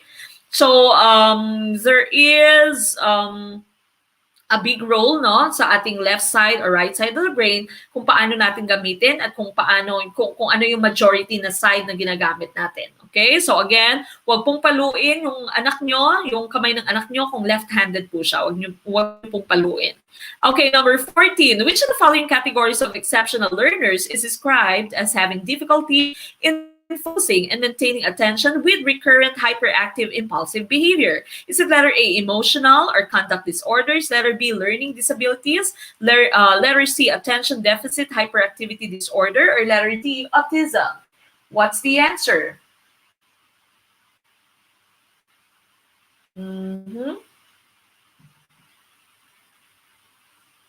Okay, pala malapit na kayo mag-break, Ma'am Phil.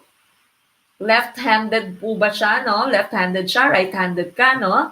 So, ibang side ng brain yung ginagamit nyo. Hello po sa ating mga first-timers dito. First time from Albay, Sir Peps, Michael. Ma'am Carla Mediang, good evening po. Welcome. We always start at 7:30 Saturday, Sunday. If we don't have any live stream, we'll be posting some videos. And of course, we have so many videos on YouTube po. Punta po kayo sa aming YouTube channel later. We have over 200 videos, no? Sa live stream na playlist po namin, meron na tayong almost 80 videos. So balikan niyo po yan.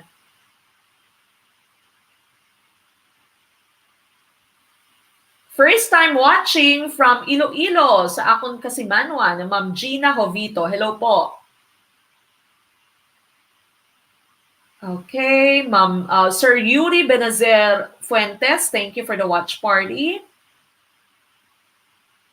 Okay, what do you think is the correct answer for question number 14? 14 na tayo, letter C, yung karamihang sagot dito sa ating team sa ating team Facebook, no? Good evening, first time watching po from Nueva Ecija, Sir John Mark. Hello po, welcome. Watching from London, Cebu. Totoo ba to? Sir Cameraman, sino si Sir Cameraman? First timer, Ma'am Ivy Padilla. Hello, welcome po. Okay, letter C din, karamihang sagot dito. And of course, letter C is the correct answer. Ito yung may ADHD natin, no? Now remember that your neurons, no, yung ating impulses, yung impulses na tinatawag natin, impulses are chemical transmissions, no? Yung chemical transmissions na pinatransmit from our sensory nerves to the spinal cord to the brain, no? So this is how the brain would interpret messages. This is how the brain would interpret the stimuli, no, whatever is happening around us. It is through impulses. So these are electrical signals, no? Electrical signals, electrical transmission, no? From your sensory nerves to your spinal cord to your brain. Then of course from your brain to your spinal cord to your muscle nerves. Okay, so that's how everything works in our body. Now sa inyong mga tao na may ADHD, sumusobra po, no? Sobra-sobra yung kanilang impulses. Yung chemical transmission is sobra-sobra, the electrical impulses ay sobra-sobra. Kaya they have to find a way para makater itong sumobrang kuryente sa brain nila. So what they do is they fidget, no? They're moving around, they're jumping, they're running, no? So sabi mo, pasaway itong aking estudyante, hindi mapakali, no? Lipat ng lipat because this person actually has ADHD and this person's impulses ay sumusobra, no? So sobra yung electrical impulses niya. And so what happens is that the child have to find a way to release these electrical charges. Kaya magulo yung batang ito, no? So these are some examples of things that might happen if your child has ADHD. So of course, unang-una, hyperactive yung child, hindi mapakali. There's disorganization, no, hindi siya organized. He or she cannot maintain the notes, distracted yung bata. Kulang siya sa attention, no, inattentive, forgetful, and of course there's also disinhibition, no, so walang hiya yung bata, no, walang hiya, hindi siya nahihiya sa mga bagay minsan na ginagawa niya, no. So these are some characteristics of your ADHD. And so, kakaiba talaga yung anak, kakaiba yung estudyante kapag may ADHD yung anak mo. And so you need to also consider this. And as teachers, of course, we need to know child and adolescent development. We need to know the psychology of the child. Okay? So dapat intindihin yung child, no? Kahit na rinding-rindi ka na, kahit na irritated ka na talaga, no? Dahil hindi siya mapakali, magle-lesson ka na, takbo siya ng takbo, gumugulong sa floor ng classroom, kailangan mo pa rin intindihin yung child. Okay, so that is your ADHD. Now we go to number 15. The theory of behaviorism focuses on the study of, is it letter A, observable and measurable behavior, letter B, logical reasoning, letter C, abstract reasoning, or letter D, covert behaviors? What's the answer? First time from Davao, Sir Beth Kainglet. Welcome po. What's your answer for number 15? Malapit na tayong matapos.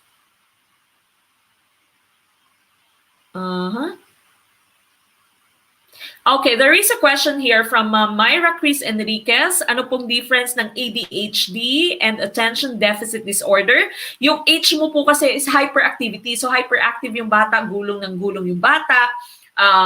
Hindi mapakali yung bata. Meron namang ADD lang, yung attention deficit disorder lang. Kulang lang siya sa focus, no? Kulang lang siya sa attention. Very short yung attention span niya, no? So kailangan when you are teaching this person, you need to really make sure that this person is focused, wala siyang distractions, no? Nakafocus sa'yo, or you have to constantly check if this student is doing his or her work. Yung hyperactivity mo naman, when you say ADHD, attention deficit, kulang na siya sa attention, hyperactive pa siya, no? Ito pa yung galaw na galaw yung bata. Meron din namang ADD lang kasi, ADD, attention deficit disorder, kulang lang sa concentration, sa focus yung estudyante mo.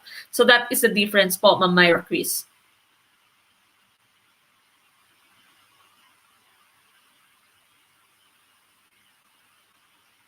Okay, there's a comment here, Ma'am Bell Mabes. Ma'am Meg, sa March ako mauli sa Tigbawan para magpa-quarantine. Diri pa ako sa Gimara, Subong. Muna mahina ang signal. Kaysa isla pa ako ya. Okay, so she said she's going home to Tigbawan in March. It's in my town. And she said she's still in Guimaras. And so she has very slow signal at the moment. Okay, what's your answer? Ma'am Sweet Juro, Ma'am Meg, pwede po ba ako magbayad ngayon? Go ahead po, send a message to our Facebook page. First time from Albay, Sir Arvin Austria. Welcome po to Team YouTube.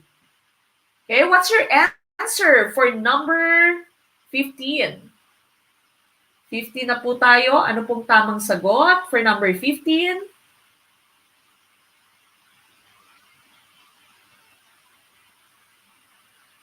Okay, now a lot of you are answering letter A dito. Karamihan sa ating Team Facebook, letter A ang sagot. And of course, that is the correct answer. Okay, so tama po yan. Behaviorism is focused on the study of observable and measurable behavior. Okay, so observable, measurable behavior, and ito po yung focus ng ating behaviorism. Not logical reasoning, not abstract reasoning, pareho lamang po yan.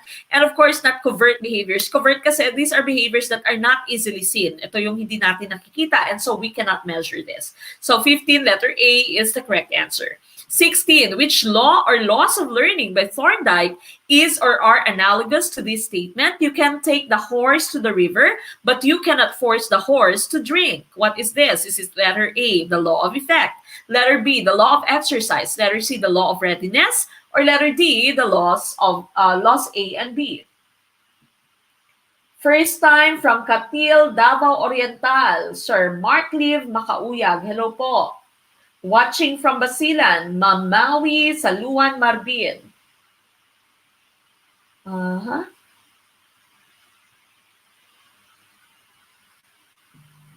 Okay, what do you think is the correct answer for this?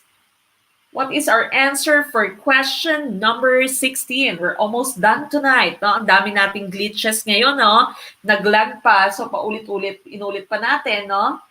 And so, of course, thank you so much for hanging on. And thank you so much for waiting for our signals to be back.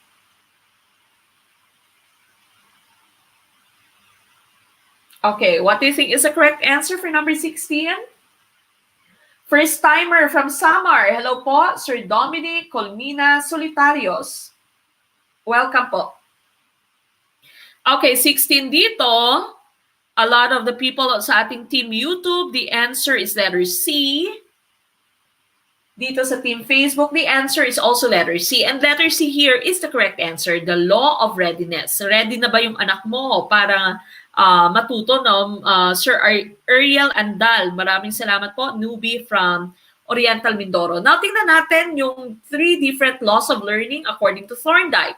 The first one, of course, is the law of readiness. Are you ready to learn? No? That's why it's very important that you try to check whether your material is also apt for the age of your student, whether the material is also at the grade level of your student. And it's also very important that as teachers, we use motivation. Kaya tayo may motivation. This is one way na motivate yung students natin to learn. And this is one way, of course, to prepare our students to be ready for whatever lesson we may have in that particular day, no? So, sabi doon sa ating question, you can pwede mong i-take yung kabayo sa river, pero hindi mo siya mapupwersa to drink water from that river, especially if your student is not ready to learn, no? So that is the law of readiness. Law of readiness po to. Now, secondly, is the law of exercise. Ano tinatawag na law of exercise? This is drills. Okay, so law of exercise, this is drills. This means practice makes perfect. Okay, so this is what your law of exercise would tell you. If you want someone to become better at doing something, you need to give that student a lot of drills. Make that student practice. Okay, so practice makes perfect. Ika nga, no? So paulit-ulit mag-drill. This is the law of exercise. The more exercise you do, the better you are, the better you become at doing something. Then, of course, the last law is the law of effect. No? If the effect of a particular action has been satisfactory, no?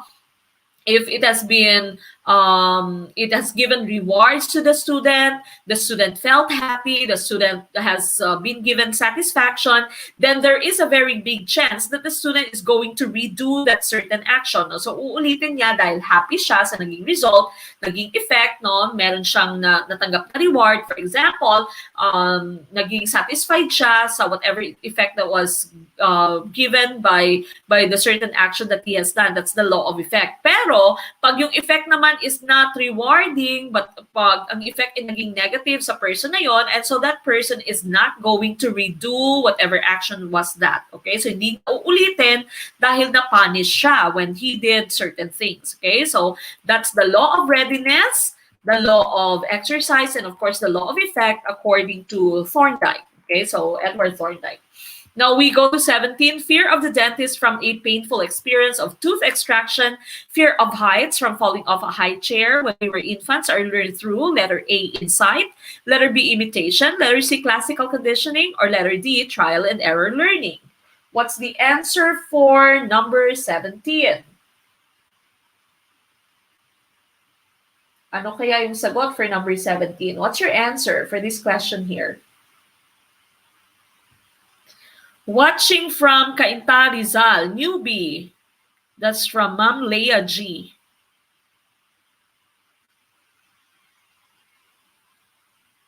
Watching from Marawi City, Ma'am Aina Pagayokan. Okay, now a lot of you are answering letter C sa number 17, letter C.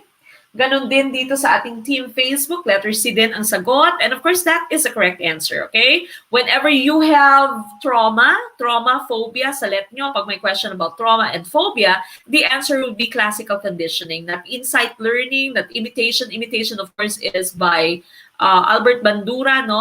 Learning by imitation, social learning theory. Trial and error learning, of course, you need to try and try. Even if you make mistakes, just try. This is trial and error learning. Classical conditioning, of course, was by Ivan Pavlov. This is under your behaviorism. So remember Pavlov and his dog, no? The dog and the bell. So yung ginawa dito ni Pavlov, every time that, of course, yung unconditioned stimulus niya, no? Yung natural stimulus na ginamit ni Pavlov was the meat. So every time na bibigyan niya ng karne yung aso, of course, maglalawa yung aso kasi yung karne ay food para sa aso. No? That's the unconditioned stimulus. And that is the unconditioned response of the dog to the meat. No? Maglalawa yung aso every time that he or the aso would see some meat. Now, the conditioned stimulus here would be the bell. So at first, Pavlov would just be ringing the bell. Of course, there is no response coming from the dog. Hindi naman pagkain yung bell kasi, no? So the dog here will not respond to the bell. Wala siyang response. Now, the next time, Pavlov was ringing the bell every time that he would give meat to the dog. So every time na bibigay siya ng pagkain, he would also be ringing the bell, no? So what happens is that the dog has associated the ringing of the bell, the sounds of the bell, to the giving of the food. So now, Pavlov would just be ringing the bell, kakalimbang na lang niya yung bell, maglalaway na kaagad yung aso dahil na-associate na nga nung aso yung bell sa meat, no? Sa food na binibigay ni Pavlov. So again, this is classical conditioning. Phobia, trauma is part of your classical conditioning theory, no? So kay Pavlov po yan. Pag may nakita kayong phobia, trauma sa let nyo, that would be classical conditioning by Ivan Pavlov.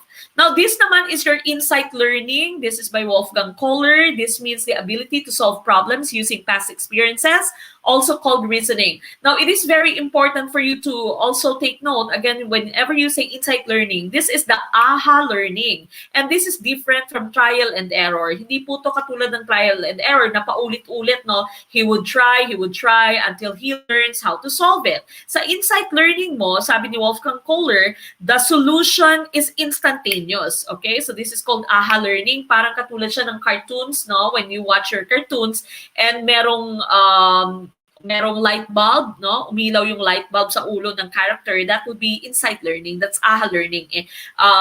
Just instantaneous, he gets the solution to a certain problem because he used his past experiences, he used his reasoning. Okay, so this is insight learning theory by Wolfgang Kohler. Now we go to 18, which is the correct sequence in modeling the behavior of others. Is it letter A, attention, motivation, retention, motor reproduction? Letter B, attention, motor reproduction, retention, motivation. Letter C, motivation, attention, retention, motor reproduction. Or letter D, attention, retention, motor reproduction, motivation. What's the correct answer? Which one is the correct sequence in modeling the behavior of other people? Okay, what do you think is the correct answer? What is our correct answer for question number 18 na po tayo? Okay, number 18. Third year college from Agusan del Sur. Happy po ako na na-view. Okay, that's from Maria Cindy Cagata. Welcome po. Okay, so sa iba dito, ibang students natin dito, yung iba nating classmates dito, mga estudyante pa lamang, no? And of course, we appreciate that even if they are still students, umpisa na silang mag-review. Okay, what do you think is the correct answer? I cannot see the answer of Team Facebook. What's your answer, Team Facebook? Okay, letter D. Letter D, karamihang sagot. Okay, also letter D dito sa ating Team YouTube. Okay, letter D then. This is, of course, the correct answer. Okay, so letter D, ARMM. Okay, so ARMM, puntahan po natin yung ating slide. So these are the 4 conditions necessary for effective modeling. First is attention. Okay, next one is retention. Then after that, you have motor reproduction, and of course, there's motivation. Okay, so ARMM. So una, attention muna. The learner should focus and pay attention to the model. Okay, then retention, the learner should be able to remember the behavior. Dapat na-retain sa kanya yung behavior na yon. Now, next, third, motor reproduction. The learner must replicate the behavior. No? So, uulitin niya yung behavior, kokopyahin niya yung behavior. And of course, the last step is motivation. The student, the learner, must want to demonstrate the behavior. He should be motivated to do that certain behavior. So, that's attention, retention, motor reproduction, and motivation. Okay, so letter D po ang ating sagot. Now we go to number 19. Based on Piaget's theory, what should the teacher provide in the formal operational stage? This is formal operational stage, the last stage in Piaget's cognitive development theory. Is it letter A, games and other physical activities to develop motor skills? Letter B, learning activities that involve problems of classification and ordering. Letter C, stimulating environment with ample objects to play with. Letter D, activities for hypothesis formulation. Very easy. Okay, this is very easy. Dito ako nagkamali, sabi ni Sir Mark Hinko. Watching from Cebu City. Hello po sa mga taga Cebu. Kumusta po kayo dyan? That's from Winrose Villarma.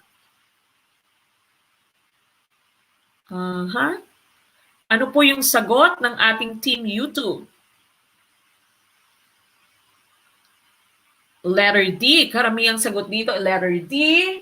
Ganon din sa ating Team Facebook, letter D din. Maraming salamat, Ma'am Angel or Sir Angel Alano for the watch party. Of course, the correct answer here is letter D.